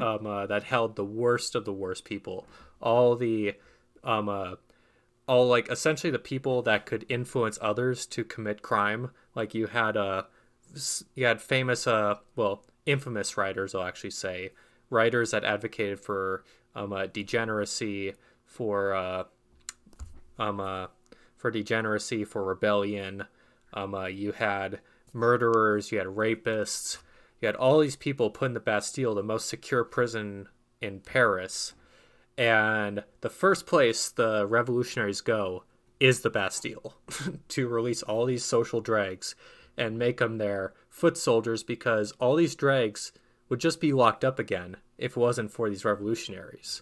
So now they're so dependent upon this revolution for their own freedom, for their own ability to act freely, that they are the most loyal component in that regime. And that's why, like, they pointed all these like dissident junior enlisted and all these just dregs into the officer corps. Like Napoleon was just a minor Italian noble. He was a cadet at the beginning of the French Revolution, and then he became, I thought he was a Corsican. well, yeah, he's ethnically Italian, Corsican. Oh, Oh, okay. yeah. Yeah. He's this Italian. He's not even French. He's not part of the lingua franca. He's a persona non grata, but he's this outsider, and that's why they made him a general, because he can order a column of troops to fire upon French natives that are anti-revolutionary, because he is an Italian and he doesn't sympathize with these people, and that's why, like, political commissars in Bolshevik Russia were typically Jewish or at least non-Russian. Like, they were made up of Lithuanians, Estonians, Latvians, a lot of these minorities. Hey, don't tell that to the Estonian and Lithuanian nationalists who hate Russians. Don't tell them that part. Yeah, yeah, I won't tell them Yeah. that. How was a Yeah. Oh yeah. Oh yeah. Because by the way, Lenin's Praetorian Guard, they were the Lithuanian Latvian riflemen. mhm. Like angered this one guy. He's I believe of Latvian descent, and he's talking about how they resisted communism, were the policemen for the communists. Yeah, it's like how they also Yeah, honor like the your grandparents were Lenin's bodyguards. You had this Latvian group called the Latvian Riflemen, and they were the elite troops. By the way, they're one of the elite troops in the Red Army during the Russian Civil War. hmm Wasn't it also a Yeah. Baltic group that captured and handed over the Tsar, if I remember right? No, no. The Tsar was just um, he was arrested by the provisional government, and he was transferred to Tobolsk, and the Reds simply inherited him. They basically the Reds took over the provisional governments, and the Reds simply inherited the Tsar, and then a couple months, then like many months later they decided to execute him after that.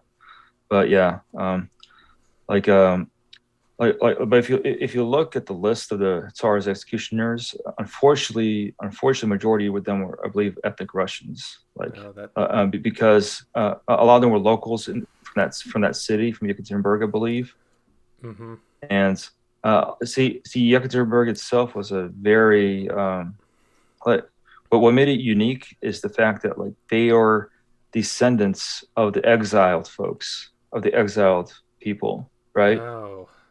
And so yeah, and so you have a lot of people who are descendants of the exiled ancestor. So they kind of don't have so much love for the regime, right? Yeah, and so yeah, that's why sending the Tsar to Yekaterinburg was this opportunity for the local communists who were again most likely descendants of exiled folks. They decided, you know what, I could avenge my grandfather. I could avenge my daddy or something like that, right? It was like it was like this like perfect opportunity for the Yekaterinburg communists to exact their vengeance for for their dead ancestor a long time ago. Mm-hmm. But yeah, but anyways, but back to Ukraine though. So we already know that Ukraine is very full of criminal elements. The media will not cover this though, unfortunately. And the Protestant boomer here in America will ignore all of this. Yep. Like like you and I already explained how like, these are crazy radical people who are murdering their own citizens, And it's right? And it just goes over their head. Just yep. oops, Uh, yeah, but Russia still cannot invade Ukraine. mm-hmm. Yeah, and Yeah. it's of course the Ukrainian government using these minorities as their foot soldiers too, because Well, more like they're more like political uh, minorities within the uh, country. Yeah, yeah, political yeah. minorities, social dregs, just the non. I'm gonna say I don't mean like orthodox like religion, but like non-orthodox, not the typical Ukrainian. Um, the non-standard Ukrainian, they're used as the foot soldiers against the ethnic Russians because it's easy for them to execute, to rape, Mhm. to pillage these these enemies to the regime that to the average Ukrainian would be seen as a brother, but to these social dregs, they are just an enemy in their way. And Well, yeah, because even just a regular Ukrainian who like who is who still supports the governments, like they don't necessarily hate like the Donbass people themselves, right? They just think maybe they're brainwashed. That's why they started their rebellion in Donbass, right? But they don't necessarily have this visceral hatred. But these dregs society, they do, right? It's because like they even say like they don't care if they kill kids or kill women. Like they have no more. They have like no morality behind them, right? And so that's why the government really actually relies on them. They rely on them to do all these dirty deeds, and because like a regular Ukrainian soldier, like will sometimes actually try to figure out why are these people rebels? Why are the Donbass soldiers rebels? And there are many Skype videos where regular Ukrainian soldiers, not these Azov battalion guys, not these IDAR battalion people, but just regular Ukrainian soldiers will sometimes try to contact the rebels through Skype and try to conversate with them, say, "But why are you doing this? I just want to figure out. Maybe we should all just be friends. mm-hmm. like." And of course, the Ukrainian government would never shows those conversations. It's usually somehow, for some reason, on the pro-Russian side, right? And by the way, which also kind of makes you want to question how come like we're not allowed to have dissident information about Ukraine, but that's a different That's it. that we'll talk about that later. But yeah, but basically, yeah, you're right though. Like the Ukrainian government cannot even fully rely on regular Ukrainians or just a normal Ukrainian soldier. They have to rely on the worst of the worst of the Ukrainian military in order to uphold their own regime. Which I would like to figure out is why can't the Protestant see that? Well, because the typical American Protestant did not do his own research. He does not see this. You and I, we as monarchists and as followers of the Apostolics. apostolic succession, yeah, like we basically we dug deeper and like plus I've actually been to the place, right? And I visited the place during the turmoil 8 years ago, and basically like that's you and I, we have all this information. We dug deep, like, and maybe because we're also maybe autistic, maybe that's why we're so like well researched as well. But uh, like it's only these dregs of society that are keeping the regime in power. Mm-hmm. Like normal Ukrainians don't really like the regime, or if they do like the regime, like they're patriotic about it. Like they're not really, going to like really hate the people of the They're not Donbass. throwing up It's Roman salutes and yeah, hailing the Ukrainian state. yeah, Yeah, it's which I kind of can see like now that the invasion is I mean, I hate Western media how it says, "Ah, Russia is losing this war because we didn't, because Russia didn't pull in America and just take over the country in 2 days." I mean, of course, whenever the media they admit that we firebombed Iraq for like a month before we sent any Abrams across that border, but let's just ignore that. You see, like the Azov battalion in particular, they're claiming that they are going to fight to the death in Madrianopol, and I have a theory that they're doing that because they know that no matter how far that they retreat, eventually they will lose the war, and they know that they are persona non grata to the Russians, and then if when the Russian authority takes over, they will be hunted down either way, so they might as well stand their ground for the regime here and possibly have a chance of winning instead of retreating and losing in the long term.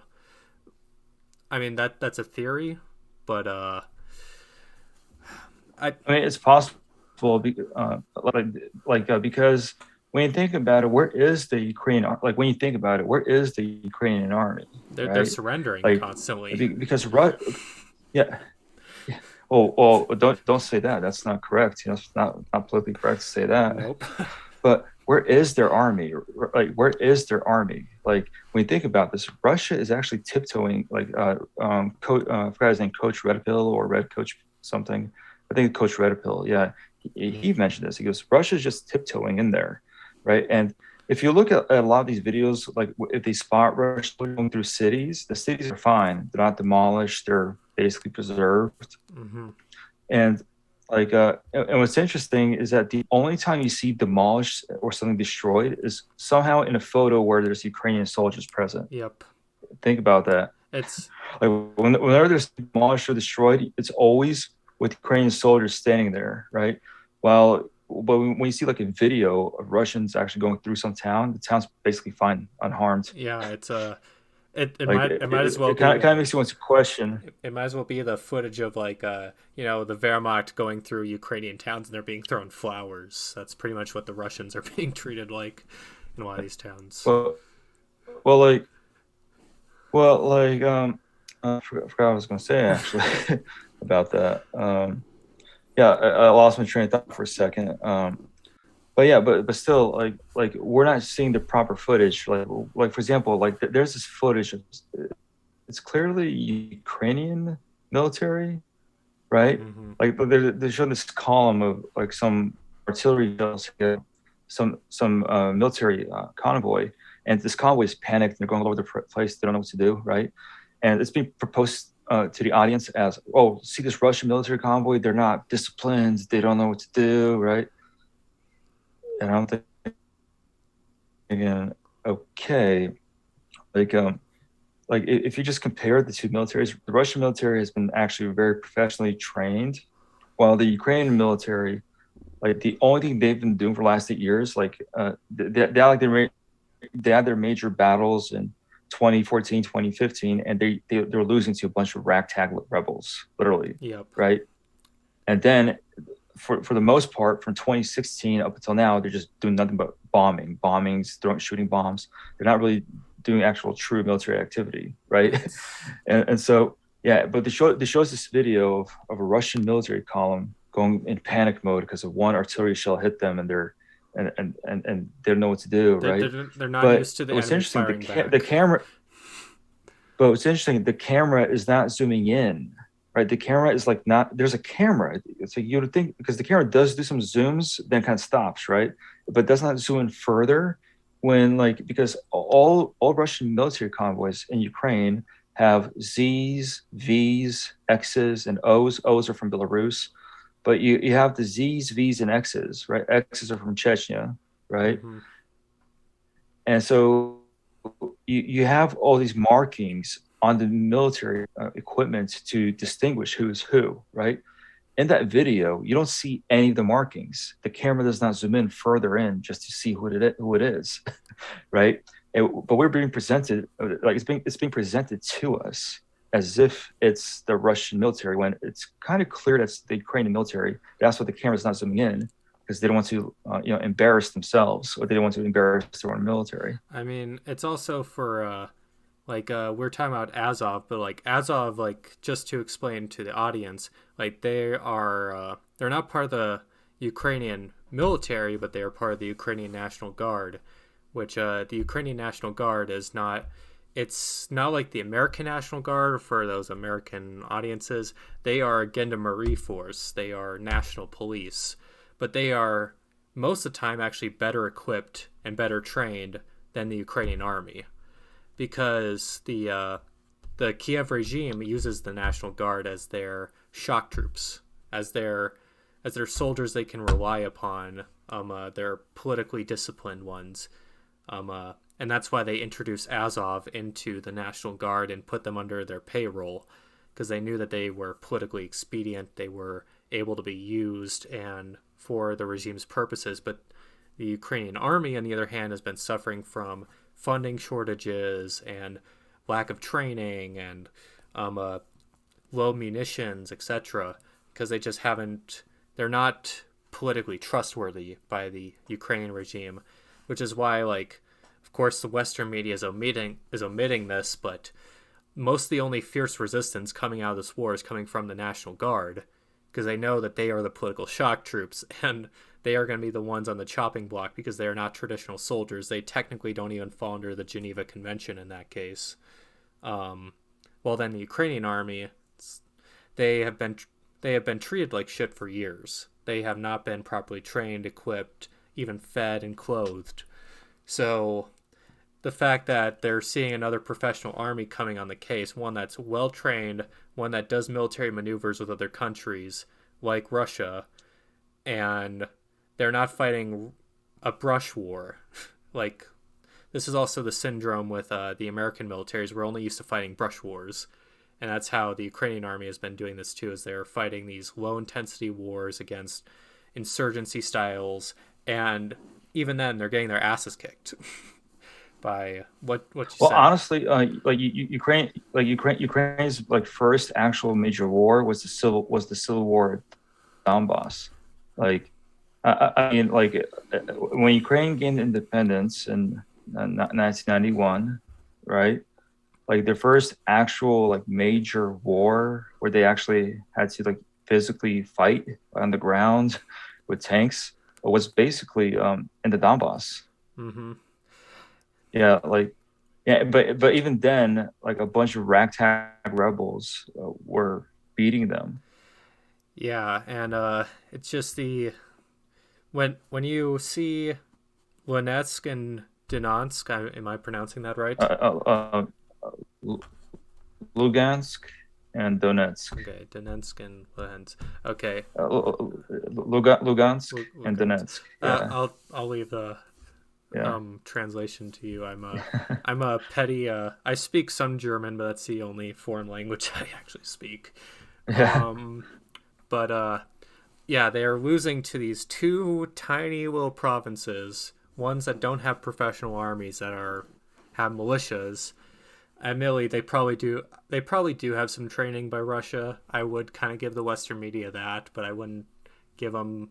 I Mhm. wouldn't give them Russia the credit as the Western media does about arming them and giving them artillery and all this stuff. Well, here's the thing. Here's the thing. In the early stages of the Donetsk uprising, there were Ukrainian military units who joined the rebels, Mm-hmm. which is information that's always been ignored. Yeah, So that they had this professional force, yeah. but even then, the bulk of their forces are made up of these militiamen, and they're kicking the asses of professionally trained soldiers. It's real embarrassing, guys, just to say. And now you're up against a professional army. I'm not surprised Ukraine is losing this war, just say the least. Um, Yeah, and well, like Ukraine is not just losing this war, but we're our media, our social media is telling us, well, given this perception that they're actually winning the war somehow. mhm. just which kind of makes no sense. You just look at the maps, right? Look at like all these new maps are coming out every couple of days, just showing the progress of the Russian invasion, right? And it's like, yeah, Ukraine's winning so much, the Russians are taking more territory, right? yeah. And I believe it was the Financial Times, if I'm not mistaken, where they claimed that Russia apparently asked China for aid, which I kind of doubt they did. But even if they did, okay. But here's the thing, though, like it makes no sense why Russia would call for aid, for Chinese aid, when Russia is literally here. Here's what they're using. One, they used like less than 1/10 of their military might in Ukraine. Two, they have Belarus as an ally already there with their own troops to back them up, right? And then three, they have their own Chechen troops that they use, by the way, throughout Russian history during the Tsarist times. Chechens, that the Wild Division, they call them. That is, they always had Chechen units fighting for the Tsar, and then now you have independent Russia. They have their own Chechen units again fighting for Russia, right? So you have these Chechen units, and four, Russia is also relying on the Donetsk Lugansk military, which again has been training themselves for 8 years of fighting against the Ukrainian army. Right? You have the Donetsk Lugansk militias who have the experience of fighting against the Ukrainian army for 8 years. Right? And so Russians also are using them as backup as well. So it makes no sense for Financial Times to make a claim that Russia's asking calling China for aid when like and I've heard from other sources that Russia's using their last reserves. Russia barely used any of their official forces in Ukraine. So and then they're relying on Belarus, they're relying on the Chechen forces, and they're relying on the Donetsk Lugansk militias combined, Mm-hmm. right? So like they're barely so Russia like is like when it comes to their official military, they're barely using any of their official military might, right? And that's why you could say, well, they're tiptoeing their way into Ukraine. They're going in there really slow because one, they're not interested in doing what our military would do, carpet bomb the whole place and like till there's nothing left, and then just walk in with tanks and soldiers and say, victorious we are, everything's destroyed. Because if Russia really wanted to just destroy Ukraine, they would have done it in a week. Mm-hmm. they they would have knocked out everything in a week. They would have demolished all the cities, would have completely demoralized the population. But if you just look at the videos of the battles, if you just look at the maps, right? Russia's using like a small amount of force, and the Ukrainian army is nowhere to be found. The Ukrainian army is just surrendering or being demolished. Yep. And And you mentioned, the National Guard are the ones who are legitimately do something. yeah, just there. It's the politically expedient, the ones that will be executed at war's end that will actually stand and fight. And it's kind of you don't trap the it's you don't trap a predator in a corner because that's when he becomes most vicious. And that's why you see all these cauldrons and corridors being formed by the Russian army. They're letting the civilians out. They're letting them out in controlled columns, controlled corridors, and in that also you see Ukrainian military personnel also fleeing or surrendering in masses or just dropping their arms and walking out with the civilians. Which there's a lot of that's not being reported either. Um, just the Ukrainian army is not putting up this fight because it's just not. Well, one, it's hard is not in the fight. It's kind of like our troops in Afghanistan and Iraq, where our hearts were not really in the war. So of course, all of our big top planners couldn't rely on us to invade Iraq or Afghanistan without completely carpet bombing the place to have zero resistance against us. And that's why we do all these things because why are we in this war? And that's why I use the term that the American Army is second to the Air Force. The Air Force will do the majority of the fighting, so that way the Army Yeah. can just walk in later. Well, speaking of Air Force, the Ukrainian Air Force is basically non-existent at this point. Like, um, and it's not because necessarily they're all destroyed by the Russian military. It's because like the Ukrainian Air Force just has like no more fuels. Like Russia's basically destroyed everything, all their supplies. Yeah, I mean that's what the So initial strikes yeah, were, was just uh, just a reminder. Like you had that one story about the ghost of Kiev, and then it's over. Okay, where's the rest of the Air Force? Where are the other battles, the air battles, right? Like, yeah. yeah. Where are all these? Also, Oh, go ahead. well, also, 1 week before the invasion actually happened, I read an article where like a huge amount of Ukrainian airmen were quitting. It's like they probably knew something that we didn't know ahead of time, but they quit like 1 week before the invasion actually happened, right? Hmm. Like yeah, so like it just shows that that the Ukrainian military, it just kind of proves our points that the Ukrainian military itself is not really interested in dying for Zelensky and his regime, Hmm. Um, Also interesting. and not just Zelensky. Yeah, I'm sorry. Oh, I was just gonna point out, like, Zelensky is not even ethnically Ukrainian, and if you're seeing like all this footage and destruction, it's mostly because of like the only strikes on civilian targets done by Russia were because there were Ukrainian military forces staging themselves like in hospitals and schools. Like there was a story of an elementary school being hit by a guided bomb, because there's the media of course won't say the reason. They'll say that they just hit a school, but then there was a Facebook post, I believe it was a Facebook post of some social media, of a Ukrainian soldier, him, his entire company of troops in the school's gym. Oh yeah, I saw that one. I remember. Yeah, yeah, Yeah, and it's like the only civilian targets being hit are ones being actively used by the Ukrainian army or the Ukrainian National yeah. Guard. Well, there's a video from Kharkov or Kharkiv, if you still want to say it the Ukrainian way. There's a video where a bunch of people walk up to a soldier who's got a camera in his hands, of course, and they're telling him, "Hey, move the artillery equipment away from the buildings." He goes, "What are you talking about?" First he's asking them, "What are you talking about? I don't know what you're talking about." They're telling him, "Look, we know there's artillery right next to the buildings. Get it away, right? They told the soldier, because of you, the Russians will be trying to get you, and they'll hit us, right? Mm-hmm. So get away from the building, get them away from the buildings." And for a while, the Ukrainian soldier, he's denying it at first. He's saying, "Oh, that's not true. That's not true. We're not doing this. We're not putting them next to the buildings." And then after the civilians keep arguing with him to tell him, "No, like we know you're doing this. Get them away," right?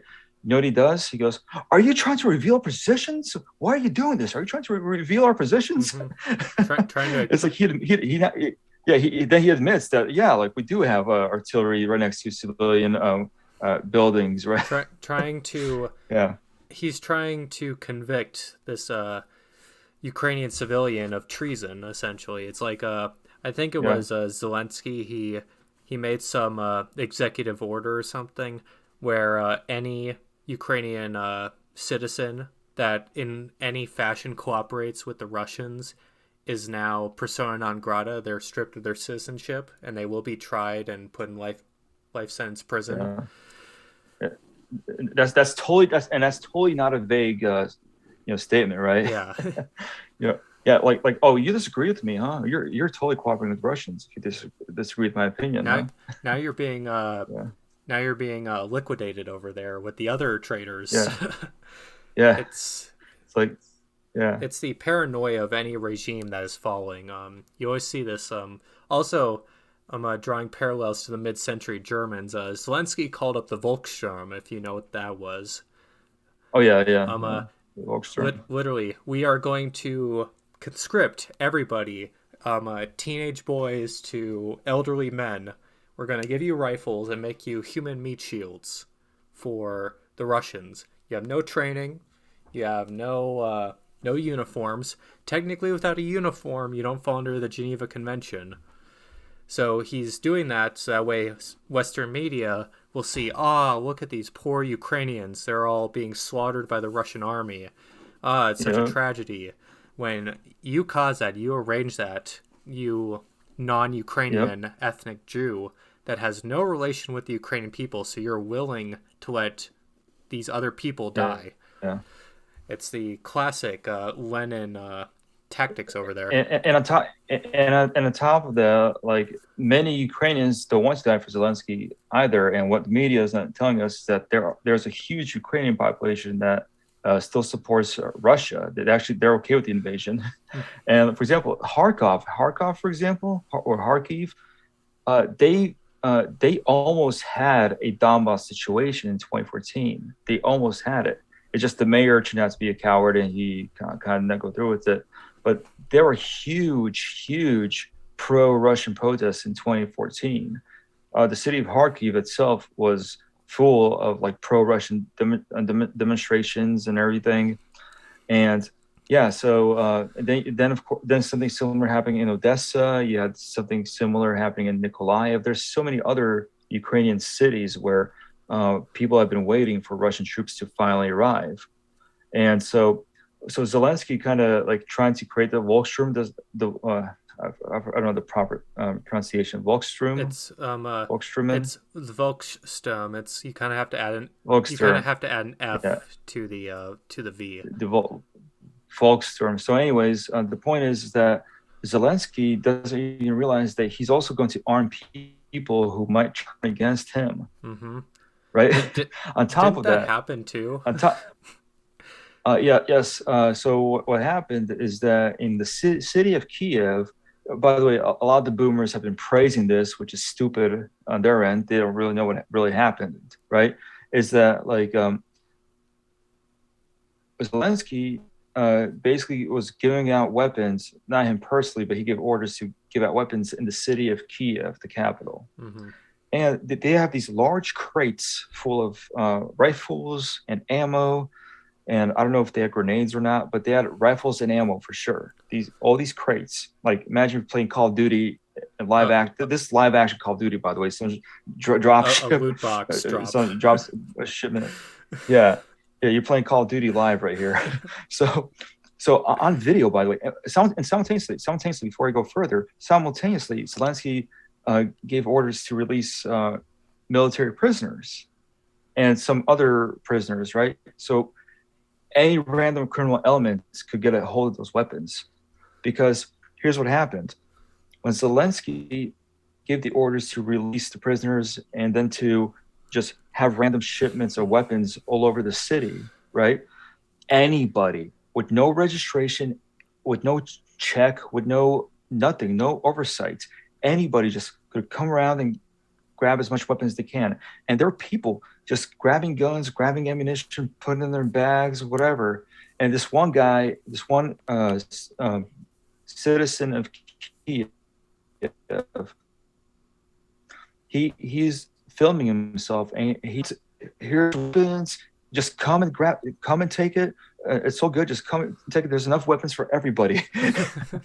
And so, as a result, what happened is that within the capital, a pro-Russian militia was formed within the capital. Apparently, they're underground right now. They're not really doing anything at the moment, but they released a video saying, "Yeah, we got all these guns right now because." Like they made a video saying that they got all these guns because of Zelensky's orders to give away free guns and ammo in the capital. So they're saying, yeah, we decided to take advantage of this, and we created a pro-Russian militia, Mm-hmm. right? And then they sent a message to the other pro-Russian sympathizers within the capital, saying, guys, take these guns, take advantage of this, because we will need this when the time comes, right? Yep. and and that time looks like it's coming soon, right? So Zelensky again shot himself in the foot. On top of that, the criminal elements that Zelensky released, well, they also got a hold of those weapons, and they would do a random stop, like they'll pretend to be military, right? And they'll stop a random car, they'll shoot the drivers, steal the car, and that's it. Boom. Mm-hmm. Like it's madness. It's insane madness what Zelensky's done. whatever, right? And so and so it's funny how baby boomers were being idiots over here in the States praising this, saying, "Oh, let's go to Ukraine, get some weapons, so hot, the right to bear arms." Now, don't get me wrong.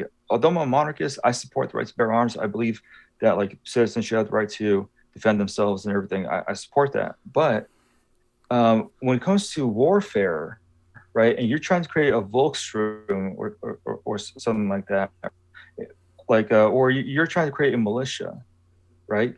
You, what you do is that you have a special building where you keep these weapons, where you store these weapons. You have soldiers guarding this military installation or this building, whatever it is. And then you have people line up. You write down their name, date of birth, all their info. You issue them a weapon with a serial number on it, and then you have them be taken some kind of group. Your militia group number one, militia group number two, whatever. You're part of this regiment right here, right? You already send them to fight in some kind of military unit, and then you send them to the front lines. That's how you do it the proper way, right? But Zelensky, he just dropped a bunch of weapons all over the city, and the results. I remember watching this one Soviet film where like they did the proper way according to the movie. They're showing how they're gathering a militia, right? And they have this building and they're registering their names and they're saying, okay, serial number of the weapon, sign and dates, right? Boom, you're joining this group. Okay, sign and date, you join this group. Here's your weapon, right? That's how you do it properly. And Zelensky did not do any of this. He just created this huge mess, right? So there is no proper strategy for Ukraine to even win this war. Mm-hmm. Yeah, it's just I mean, wasn't during the Bolshevik Revolution also there was this much chaos in Ukraine during that period of time too, where you saw like the Black Army, the Green Army, the Ukrainian Red Army. Yeah.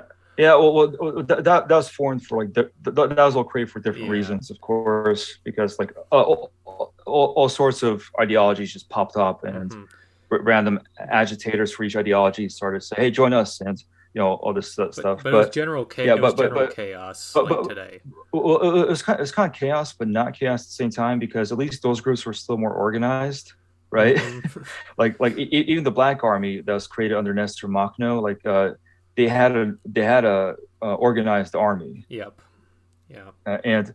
And despite that they were anarchists, their army is very well organized, and they did not a lot, but they did some pretty significant damage to the white guards, to the white army when they fought against the pro-Tsarist soldiers, right? They're pretty professional soldiers. But here, this is not the same situation. Like I would rather like, and I say this as a monarchist, I rather would join Nestor Makhno and his Black Guard anarchist army than fight in the Zelensky's army, Mm-hmm. because Zelensky's army is what? Chaos. There is no discipline. There's nothing normal about it, and there's nothing heroic about it. There's nothing heroic about it. They're sending you to die for who? For Zelensky, for the European Union, For likes for on NATO, Facebook right? and Twitter. Yeah, yeah. Like you're not going. Yeah, yeah. The Ukrainian soldiers who are still fighting, they're not fighting for their country. By the way, they're fighting for Zelensky. Mm-hmm. They're not fighting for Ukraine. They're not, Yeah. because Zelensky, he's fighting for the globalist elites. He's a globalist elite puppet. So anyone, by the way, anyone who has the Ukrainian flag in their profile picture, you are a globalist. You are supporting globalism, by the way, Mm-hmm. because that's what it is. It's a globalist Ukraine versus Orthodox Russia. Versus yeah, and very just Russia's also self-confident about its national identity far more than Ukraine is. Like I've always seen this kind of in Ukraine. I was kind of young when Euromaidan happened, so I wasn't really paying attention as much as I do today. But it's always seemed like insecurity on their hands. They're always trying to create this artificial identity for themselves at all times, and they're always trying to push away the more natural Russian identity, the one that they were a part of for literally up until the 1990s. And I mean, Well, actually, Ukraine. I'll go further back. I'd say up until the 1920s, when the communists created the fake Ukrainian Soviet Socialist Republic. Mm-hmm. Yeah, Or the Germans in Brest-Litovsk when they split off Ukraine too. So you can also point to that. yeah. Or then like the Cossacks too. You can kind of point to their local identity. You can point to a lot of things on trying to formulate a Ukrainian identity, but it's still very artificial when in reality they were always part of, or at least most of Ukraine, of what we think about it, has been part of the Russian Empire for centuries. And then you're talking about the western part, which was part of Poland for also centuries until it was taken back by Russia. So, like, there's not been this Ukrainian identity, which makes them very insecure and coy about it, and they have to artificially emulate themselves to the rest of the world, trying to compensate for something they don't Well, have. yeah. Yeah, yeah. The pro-Ukrainian side always claims that they're fighting for democracy, right? But their identity is democracy, right? And when I say pro-Ukrainian side, I mean like the Ukrainians who still support Zelensky and his government, right? Their identity is democracy. Like they don't have a true identity. It's a political identity because they look at Western Europe and they look at their own country. They see that their own country is a dirty mess, right? And they look at Western Europe and they say, "Oh, it's so nice and beautiful, clean streets. People are nice to each other, and it's a good economy." But then they look at themselves. They see what kind of crap hole they live in, and they're told, "Well, you see, the reason why you're in this crap hole is because you're friends with Russia, Mm-hmm. right?" And so, that's why, like you could say, this pro-Russian identity is being stripped away from them, and it's being replaced by this Ukrainian pro-democracy identity, right? Where if you're pro-Ukrainian, you're supporting democracy and like you're supporting Western European values. Which, again, what do you mean by Western European values? Are you talking about Western European values of today, of degeneracy? Is that what you're talking about? Mm-hmm. Like, yeah. And so, but this their true identity was stolen from them. You could say by Lenin and Trotsky, going back to the communist era, because during the Tsarist era, people in that area called themselves Russians. There was no Ukrainian nationality, Yep. right? It was it was the equivalent of a Texan claiming to be a different nationality than an American. When no, everybody knows that a New Yorker is still an American. A Pennsylvanian is still an American. He's not a different nationality, right? And so back then it was kind of the same thing, right? You lived in Little Rus, you lived in Novorossiya, you lived in Galicia, and then if the term Ukraine was used, it was not used as a nationality. It was not used as a national term. Like there's an old etymology for Ukraine. It just means like it comes from the word Ukraina, which um, basically means on the edge, borderlands, frontier lands, and it's the most western part of Russia at the time. So Mm-hmm. yeah, it was the Ukraina, it was the edge, it was the border, It's right, of Russia, it's like right?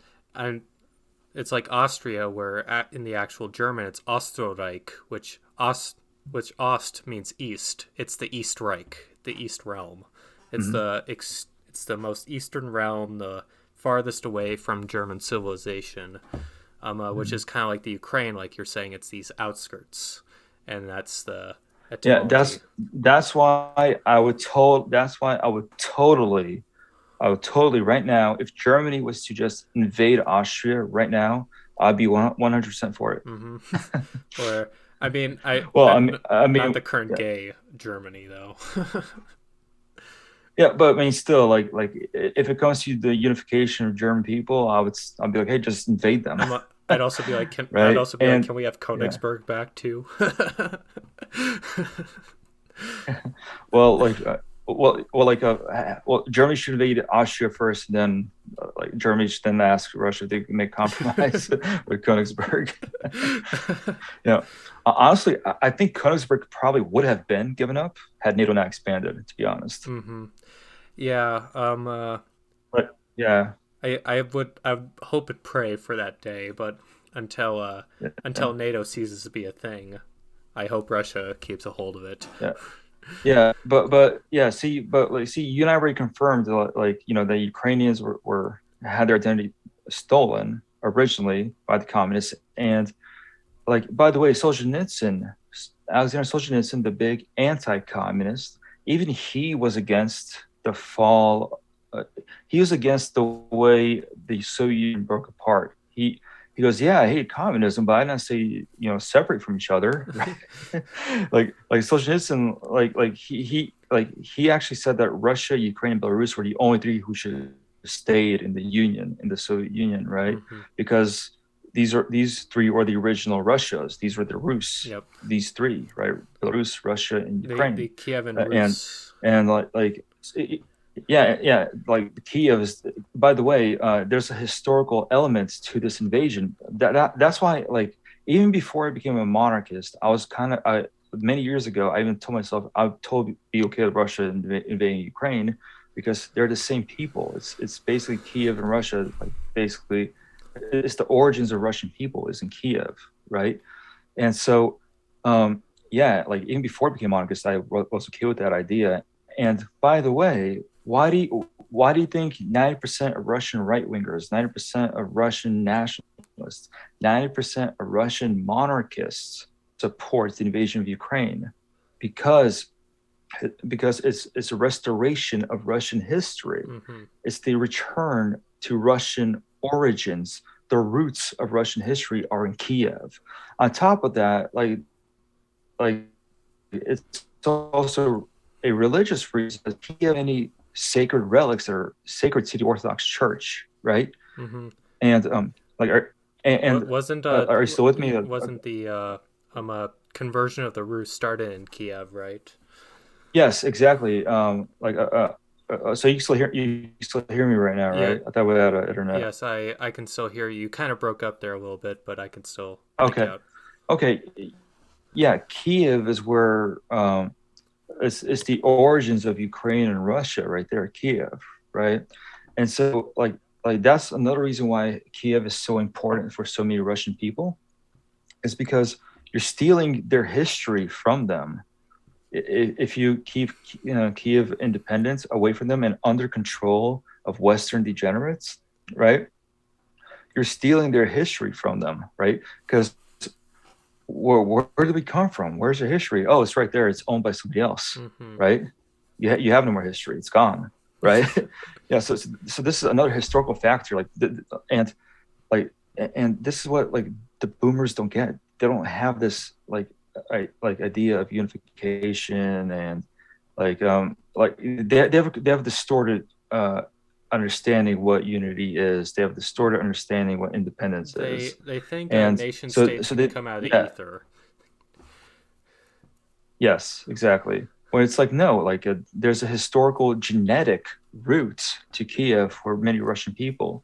Yeah, so for a Russian guy living all the way in Vladivostok, Kiev is still very sacred to him, Yep. right? Because that's his roots, right? And yeah, and like so you can't just take that away. So prior to this invasion, prior to 2014, like Russians were still kind of okay with Kiev being independent because we had friendly relations. You do not need any visa or passports to go back and forth, right? Well, you do not need a foreign passport to go back and forth, right? You just showed your regular state ID, and that's it. You cross the border, right? It was very close relations, and but then 2014 coup happens, and then we had this civil war in Ukraine for 8 years, and now we have this invasion because right now it's very important for the Russian national identity, right? Mm-hmm. And so, some of the Ukrainians who live there, they've been brainwashed. They've been brainwashed by the communists that they're always a different group of people, that they were oppressed by the Tsars, Mm-hmm. and then the ethnic tribe, Lenin, and the ethnic tribe Trotsky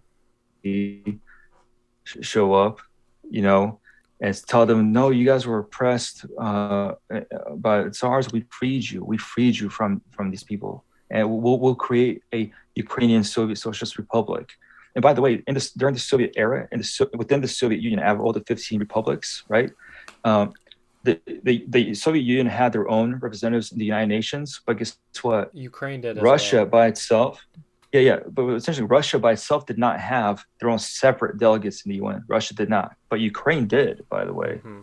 What's interesting, like if you study Soviet history, like like the only bad argument, I mean, the only anti-Soviet argument you have with Ukraine is the Holodomor that happened for 1932, 1933, but before and after, right?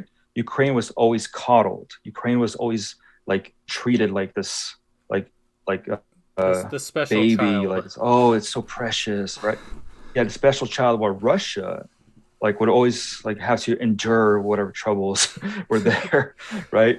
And so, yeah. And by the way, when Ukraine became independent, oh, like when it became independent, like within the first 2 years, it had a good economy, strong military, but then they destroyed it all. They destroyed it all within less than 2 years. Less than 2 years, they destroyed everything, and life became worse in Ukraine than in Russia after the Soviet Union. Mm-hmm. And so, but you cannot take away like Russian history from that place. That was always Russia, and but like so right. But yeah, so any Ukrainian in Ukraine who says, "Well, I'm Ukrainian, man. Like I just love my country." Cool. Okay, you live in a fake artificial country. I'm sorry. Your national roots are with the Russians. You share the same roots. You cannot separate from that. And on top of that, like I always like to bring talk about a Ukrainian historian who also made the connection. So Western Ukraine, for those of you who don't know, Western Ukraine is the heart and soul of Ukrainian nationalism. Like, and so, like, the biggest hardcore Ukrainian nationalists, they come from Western Ukraine, not from Central, not from Eastern, but from Western Ukraine. And so there's this author, I forgot his first name, his last name is Sparta, I believe, Sparta. And so he grew up in Western Ukraine, and he grew up with this brainwashed idea that that he's Ukrainian, and that the Ukrainian nation is different than the Russian nation and so forth. And he was kind of brainwashed by this Ukrainian nationalist ideology. But then he starts to do research on the origins of the Ukrainian people. He could not find anything about the Ukrainian people. He could not find any historical evidence that Ukrainian people existed, Mm-hmm. right? He found out quickly it was And think about this. astroturfed. He found out quickly that, oh, wait a minute, we're always Russian. like he started to go through documents and he goes, wait a minute, we're always Russian. Oh no. So he wrote his book. So he wrote his book based on historical citations, historical evidence. And he wrote his book. It's called The Ukraine That Never Existed. Mm-hmm. And so, so he obviously had to leave Ukraine because his book, I believe, came out probably not too long before the Maidan situation, right? And so, yeah, so he had to leave Ukraine for safety reasons, right? Because, by the way, the democratic government in Ukraine did not allow free speech. By the way, when the democratic coup happens, when they overthrew the so-called bad president, replaced him with the good one, apparently, they became more dictatorial, and so anything against Ukraine would have got you in prison or probably would have got you killed. It's yeah, free speech with the asterisks there. yeah. So he had to leave, but he wrote his book um, called "The Ukraine That Never Existed." Mm-hmm. And but think about this: you grow up your entire life as this Ukrainian nationalist. You believe in this Ukrainian identity. You do your own research, and you can't find this identity. You can't find this. this group, but you do find out that you're always a Russian, that your ancestry is always Russian, Yep. right? There's Yeah, nothing distinguishing you from these people waving the red, white, and blue flag, and you have this blue and yellow that just looks ugly in all honesty. It looks like the most artificial and astroturf flag in existence. That's just my opinion on the Ukrainian flag. yeah. But here's the thing: when you talk to your average Ukrainian nationalist, by the way, they're not sophisticated. They're not well educated. They're not. They don't really know history. Mm-hmm. Like the reason why I know this is because I am from that culture. Like my parents are from Ukraine, Mm-hmm. right? And so I kind of grew up with this like somewhat Ukraine pro Ukraine, not pro Ukrainian in the sense that what it is today, but I kind of it was like, yeah, Ukrainians, Russians, we're just a brotherly nation, but we're still different, right? And we have similar language, but like that's how I grew up with that mentality that we're different, right? And so like I even would troll other Russian people by talking Ukrainian to them, like because if they're from like Siberia somewhere, definitely don't know how to speak. They definitely don't know their Ukrainian language. So I would troll them with that, and I had a fun time doing that. But then, like the more history I studied, like I also came to the same conclusions. But where are these Ukrainians? Like they don't exist, Mm-hmm. right? Yeah, and then of course, with then the Maidan thing happened, and things started to go down, and just like yeah, things started to get worse, and like and then what happened with the Maidan thing, like you have these neutral Ukrainians who kind of like how do I say it? Try to mind their own business, but then they're told by the government, "Oh, the Russians are invading us," but there wasn't Russians invading them; it was people in the Donbass. Because the people in the Donbass, they did not lose that Russian identity, despite the fact that the communists tried to force that identity out of them. The communists are the ones who created the Ukrainian identity, right? So basically, the people in the Donbass, they never forgot their identity. They always knew that they were Russian. That's why they had that's one of the reasons why they had the rebellion. That's one of the reasons why the people in Crimea never forgot their Russian identity, right? Mm-hmm. Like watch the videos where the Crimean people just like had Russian flags everywhere, pro Russia, like they're so glad to be part of Russia because they never forgot their Russian identity, right? Yep. But but the areas that were central Ukraine and like Western Ukraine, yeah, like they're long gone. Like if we go further, like some could argue that it was not even a communist invention. Like you could say that the Poles, they started it. They threw some seeds of this division. Then the communists simply just uh, perfected this mission of separating the Russian people and creating the Ukrainians. Mm-hmm.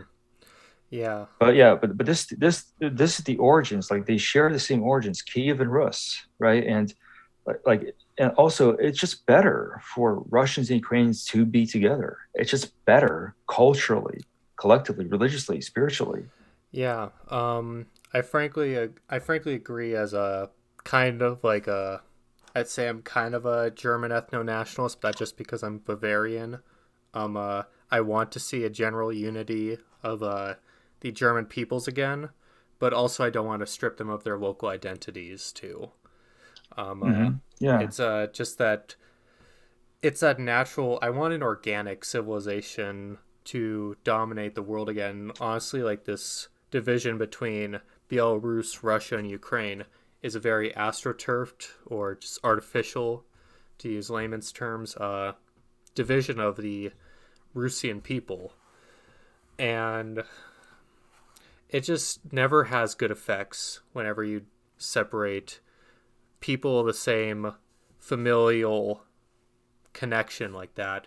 Um, God, I'm losing my words. I'm trying to connect this to how I used to be like one of those cringe American nationalists, where it's like you love yeah, America unconditionally, but you don't know why, and then you start to learn into the origins of America, and you quickly find out that it's very artificial, and in all reality, it probably shouldn't even exist. Um, yeah. And that's why America has to be so insecure about, like, if you become a citizen of the United States, you have to relinquish your citizenship of a different nation. You can't be a dual citizen unless, of course, it's to Israel, because that Israel requires a special attention.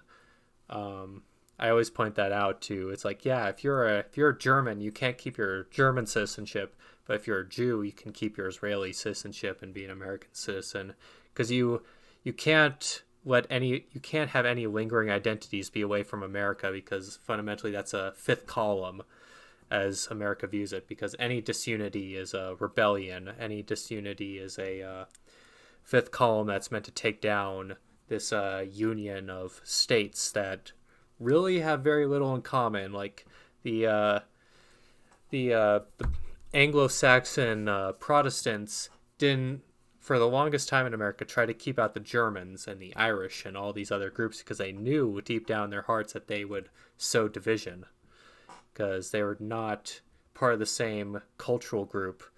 And that's what happens when you mix these groups, as you start to have to develop an artificial identity, which is kind of like what you're seeing in Ukraine, where they have to combine all these different ideas and these different identities and try to strip away the people's original identity, which was, like you're saying, ethnic Rus, and try to astroturf a new identity for them to embrace, pretty much by gunpoint or by administrative reasons. So that, Yeah. Well, yeah. So yeah. So like we covered the historical origin aspects of Ukraine. Like, but like let's go further to the globalist aspect, mm-hmm. right?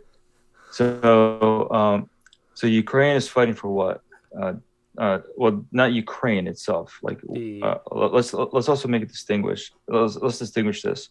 This is not a war between Putin and the Ukrainian people. This is a war between the Kiev regime. Russia and or you could say Russia and Zelensky, right? Mm-hmm. Like, this is not a war against the Ukrainian people, and I've always known that. Like, I'm thinking, like, and you probably know this too, because Russia simply was only mostly targeting military sites, right? Like, they're not really interested in destroying the Ukrainian army completely. They're not interested in like destroying any of these historical cities, which were Russian cities, by the way, right? Kharkov, that was a Russian city all the time historically, right? Donetsk, Lugansk, those are also historical Russian cities, right? But like, but let's go further. This is not just a war between Russia and Zelensky as well. This is a war between Russia and globalism, Mm-hmm. because the current Zelensky regime, and before him too, Poroshenko was also a product of the Maidan coup. Zelensky, people thought Zelensky would just replace this product of Maidan coup, but no, it got worse with Zelensky, right? But Zelensky just continuing the work of the Maidan just on full speed this time. Poroshenko did it like at 50 miles per hour. Zelensky's going all 120 on the gas. Mm-hmm. He's like going hard on the gas pedal right there. And so like that's why it basically had to be conquered, because enough was enough for multiple reasons, right? So like he wanted to join NATO, which again, like Russia's been saying for many years before Maidan, it's been known that it's not good to force Ukraine into NATO or to accept Ukraine into NATO. That was already known. But Zelensky, he still was flirting with NATO, right? Then he just escalated the war in Donbass, made it a lot worse, right? He did nothing to end the unofficial persecution of the UOC MP Church. He basically, he's the one. It was under him where it was no longer legal to speak Russian inside a public building or inside of any grocery store, inside of any like anything. Like if you're inside a bank, you cannot speak Russian. It's got to be Ukrainian, right? And so forth. And so like things only got worse under Zelensky because it was also under Zelensky when they had I believe it was under Zelensky when they had the gay pride parade, right? Mm-hmm. So like right there. Uh, like I could be wrong in that part. It probably was under Poroshenko, I'm not sure, but still, like all this is happening right now, right? Under the Ukrainian regime. All this is happening under the Ukrainian regime, and they're all puppets. And they want to join the EU. They want to join the European Union, right? They're globalist puppets, and also all their oligarchs. They're funded by George Soros. They're funded by the Rothschilds, By right? Klaus The Schwab, IMF, by the international. Yeah, well, the IMF. Like every time the IMF gave Ukraine money, like billions of dollars to fix their economy, to make life better for the average Ukrainian, where did that money go? That money went straight of into the Zelensky's pockets of, supporters. well, even before Zelensky, it went to the pockets of Mm-hmm. Poroshenko and Yatsenyuk and all these other politicians, right? And then Zelensky just continued the game. He continued playing the same way. It went all into his pocket. And so that is why the globalists support him. That's why the globalists fund him. And that's why the globalists want him to join NATO. That's why the globalists want him to join the EU, right? Uh, because like Russia is basically like so far the only one, not the only one, but one of the few resisting this uh, globalist dominance. I'm not saying Russia's a perfect country. No, it's I'm not. But when it comes to, but if you just compare who's actually still not completely dominated by globalism, well, it's Russia and Belarus, mm-hmm. right? While you have Ukraine, like Poland's already globo central. Like it's not as base as some people think it is. It's already global central and supporting Ukraine, by the way, right? But and so Ukraine, so anyone who's supporting the Ukrainian government, anyone who has the Ukrainian flag, anyone who supports Zelensky is basically a globalist. You're supporting globalism. So screw every baby boomer. Screw every baby boomer who basically voted for Trump because Trump spoke out against globalism. He said globalism is bad, right? And so screw every baby boomer who spoke out against globalism, but is now supporting the Ukrainian global regime. So screw those baby boomers Mm-hmm. because that's what they're doing. Every baby boomer who is supporting Ukraine is literally supporting globalism. I mean, it's So that's like my rants on that whole situation. So mm-hmm. yeah, so um uh I yeah. mean, yeah, if you look at Zelensky, for instance, I've heard this. I'm not sure if it's true, but doesn't he speak like imperfect Ukrainian? Like he speaks the Oh no. That part, no. He speaks both languages perfectly. Yeah. okay. I thought I heard somewhere that he spoke it improperly, kind of like all kind of like the trope of all Jews, like say German Jews would speak like a very accented a German Mhm. that was very distinct and alien, and I guess that was just a rumor I heard. But Zelensky is like you look to just his basic identity. It's like okay, so he's a part of an ethnic minority, an ethnic religious minority of the tribe, and then also he spent a lot of time outside of Ukraine. He was an actor.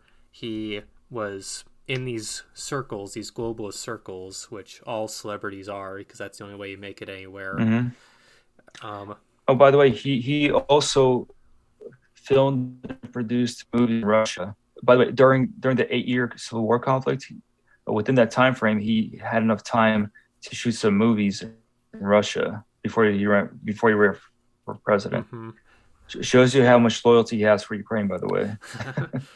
Yeah, and as soon as the globalists offer him a position in as why don't you run for Ukrainian president? You're this political outsider, according to most people. It's going to be like a Trump situation. We're going to get this political outsider to become our a little puppet, and we'll send you money. We'll send your friends money. We'll get you this loyal base of support, and you'll create this new regime that will directly work for the IMF and the World Economic Forum, and for Klaus Schwab's camp, George Soros's camp, and you'll answer to these puppets to get Ukraine into global homo, to spread our corrupting ideology manufactured by the baby boomers. And I mean, it existed before that, but it really exploded in their generation and really embraced. So you can just see all these tentacles converging on Zelensky, and Zelensky is just a siphon for their power over Ukraine, and that's why he's not accepting any toleration towards Russia, because Russia, I think, wasn't it upwards of a few 100,000 Russian millionaires and billionaires were arrested by Putin because of globalist ties and Well, corruption? uh, yeah, well, like, don't get me wrong, there's still like oligarchs in Russia to this very day, but when he came to power, there was a certain amount of oligarchs that truly has to be arrested and imprisoned because of what they've done to Russia, like once the Soviet Union fell apart, and so when he arrested a lot of these globalist oligarchs in prison because they're destroying Russia's economy. Like Russia's economy is being destroyed, and they're making money off it, right? Mm-hmm.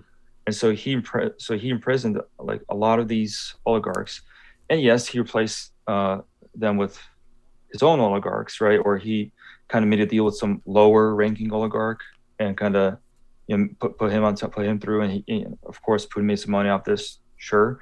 But if you look at the results, when Putin took power, things started to get better economically for Russia, Mm-hmm. within Russia, right? Yeah, and Before that, it was just this a crap hole, right? It was like Russia went from like strong Soviet Union where people had jobs and people did not care about being rich; they're just happy they had a job.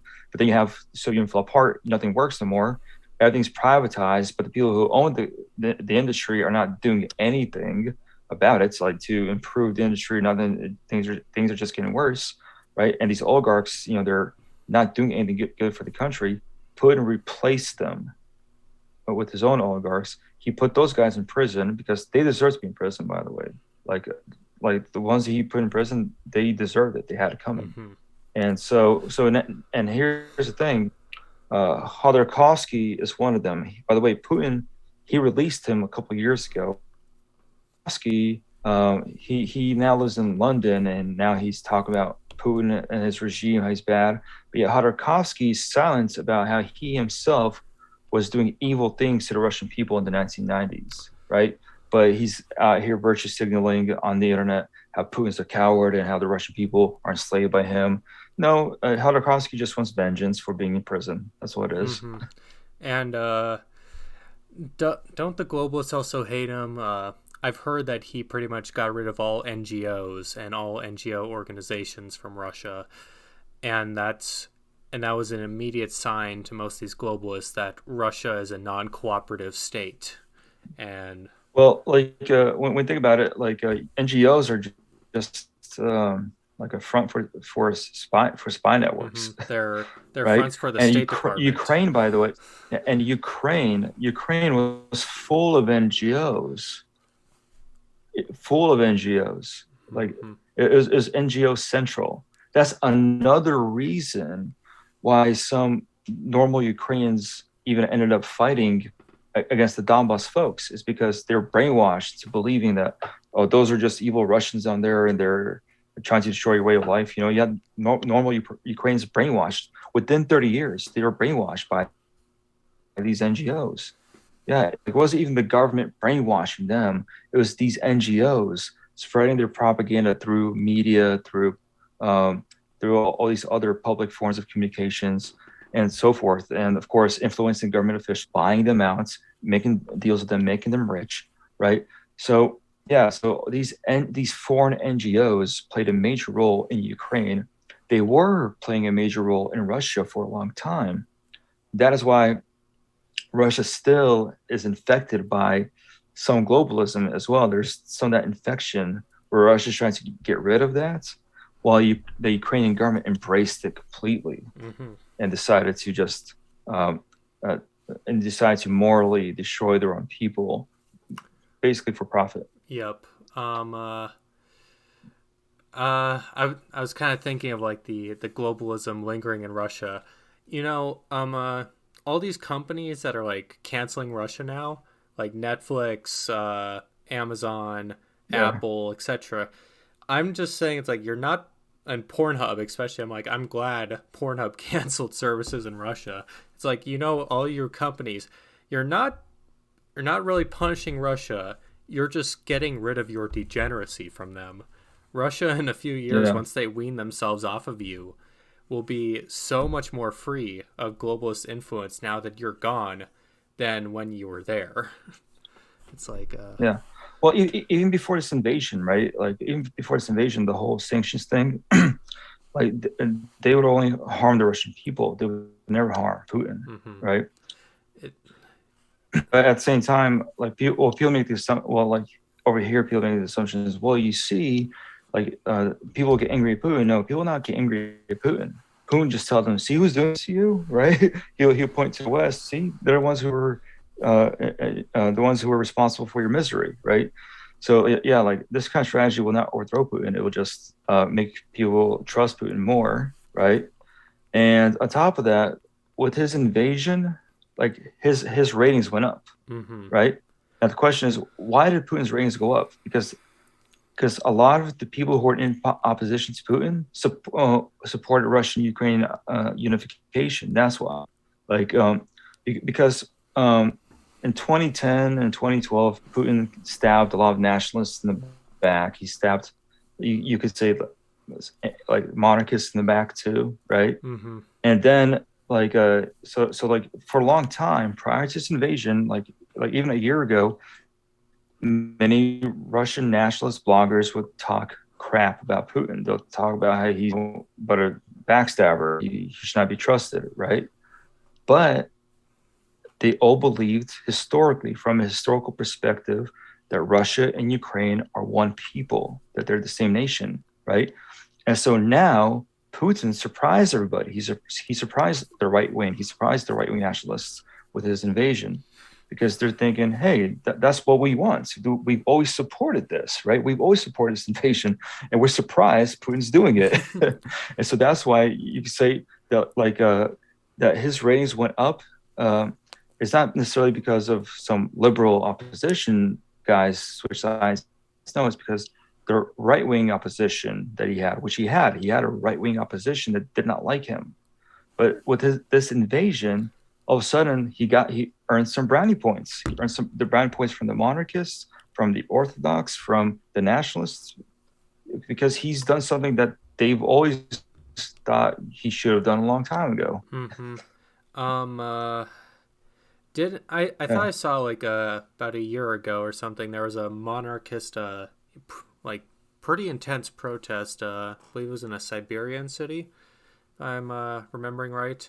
And I was like kind of surprised because I thought like, oh, aren't these like, just seeing as an outsider, aren't these monarchists and nationalists behind Putin because he's bringing back Orthodox Church to center stage and stuff? And I was like, I didn't know that there was a right wing opposition until I saw an article about monarchist opposition in Russia to Putin.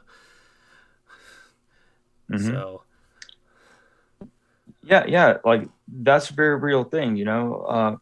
Like there's lots of right wing groups, right wing opposition to Putin, but uh, but if these right wing oppositions, if they came to power, they would have done what Putin would have done, yeah. and a lot quicker, right? But yeah, so Putin right now, like from his geopolitical standpoint, he realized no matter what we do, no matter what I do, we're always going to be sanctions, no matter what we do, no matter where we go. We're going to be treated with suspicion. We're going to be, no matter what we do, right? And so Putin's like, you know what? Screw it. Like, recognize the republics, the Donetsk, Lugansk republics, and invade Ukraine, right? Just screw it all, right? Like, and so in the eyes of the right wing opposition to Putin, okay, bravo, finally, it's about time. Because Russian monarchists and Russian nationalists, they know the history. They know the history where they come from. They know that this is their origins. That Ukraine and Russia should always be together. If Alexander Solzhenitsyn, if he was alive right now, I guarantee he would have supported this invasion. Yep. He would have. Obviously he would have been saddened if Russians and Ukrainians were killing each other. Yeah, but in the long run, he would have supported this a unification of the Rus together. Finally, Mm-hmm. Alexander Solzhenitsyn, again, despite being anti-communist, was still against the way the USSR fell apart. He wanted Russia, Ukraine, and Belarus to stay together in the USSR, be the only ones left, right? Yep. like, yeah, but he's totally against the separation of Ukraine, Russia, and Belarus. He totally opposed that. So if he was alive today, he also would have supported the invasion. Mm-hmm. Yeah. I'm yet to read Solzhenitsyn, but it's on my list. I have a lot of books to get to. Unfortunately, too many books, not enough time. But yeah, it's just the reuniting of the Rus. I I don't know. I've always been supportive of it too, even as an outsider. Um, uh, I know I'm kind of regurgitating it at this point, but I hope that honestly Russia can form this bloc away from the West and show that it can have its own integrity outside of the Western sphere to prove to the world you don't have to submit to the dollar, you don't have to submit to global NGOs and the World Economic Forum to be a successful country, to be a thriving nation. And I think that's ultimately what the globalists fear is this very strong opposition, this alternative perspective that you can look to um, uh, as we transition back to a multipolar world. Which honestly, I see that coming with also. I I have no admiration for the communist regime in China, but at least they're posing an alternative to Western liberalism. Um, and I very much am glad that Russia is making this strong effort to distinguish itself from the rest of the world too and create this opposition bloc. So that way, when the West collapses, you'll have this stable power in Russia still holding true to itself, even even if it takes decades for the Western collapse, which it is coming. Like if you know the decline of empire, the Western world is very far into its decline. We're pretty much in the end stages, but even Rome towards its decline took centuries to fall. So, but then you had Charlemagne come and rebuild Western Europe. So there's no, even if the Western world falls, it will be rebuilt. It's just a matter of when and who Mhm. does it, which I hope Russia is the vanguard for that in the long term. Well, yeah, but right now, currently, yeah, anyone supporting Ukraine is supporting globalism You and degeneracy. you're supporting the Yeah, Western world order, the well, so-called Western yeah, too. the tribal world order is a better name for it. Yeah, yeah, or the subverted Western order. The Yeah. I mean, you could also chalk it down to Well, although technically, I mean, although Russia is also Western, I mean, it's European. There's still European people. it's So it's I was watching this one Russian blogger. He says that Russians now are the real West. They're fighting for the real West, while the EU is fighting for the subverted, evil, degenerate West, which is fake, fraudulent West. mm-hmm. Yeah, and Yeah. I I do see that. I've I don't know. I got a lot of shit when I was younger because when I was a kid, of course, I kind of liked Putin, just because I was like, this seems more He seems a bit more natural. He seems a bit more down to earth. Yeah. And now that I'm actually older, I'm actually understanding why I supported him as a kid. I'm like, okay, he is the one standing up against globalism. He is the shining example that you do not need to bow to NGOs, to degeneracy, to be a successful country, world leader, and active opposition to it is actually far healthier for it in the long term. Like most people, like they always point to like Russia. Oh, look at their tiny GDP. Look at their Yeah. declining population. It's like, well, okay, the declining population in reality, you can blame World War II for that. Actually, by the way, not to interrupt, but the population actually grew recently. It went from 142 to 145. Oh, nice. Well, that's good. Yeah. Um, Yeah, in 2010 it was like 142, and then in the 2020 world census it was 145. So it actually grew. okay. I mean, I knew Russian birth rates were climbing, so I knew that like we were going to be seeing this Russian decline in population, but then we're going to see the sharp increase just because of the Russian Orthodox Church reasserting itself back onto the Russian stage after being dormant, well, isolated for so long. They weren't necessarily dormant even during the Stalin ages. Um, uh, I kind of I kind of find it funny. Like it's always like in a time of crisis, the communist regimes will bring back religion just enough to give people enough motivation to fight, and then suppress it again. Which, I mean, that's also a tactic that liberals do. Like they'll suppress religion until it's politically convenient when they need to give men a motivation to fight and die in a war. Like I think it was Roosevelt and Churchill. Like they had songs made where it's like, oh, go march on Christian soldiers, even though they were all these bought and paid for Freemasons and international Jewish bankers that were really dictating the war in World War II.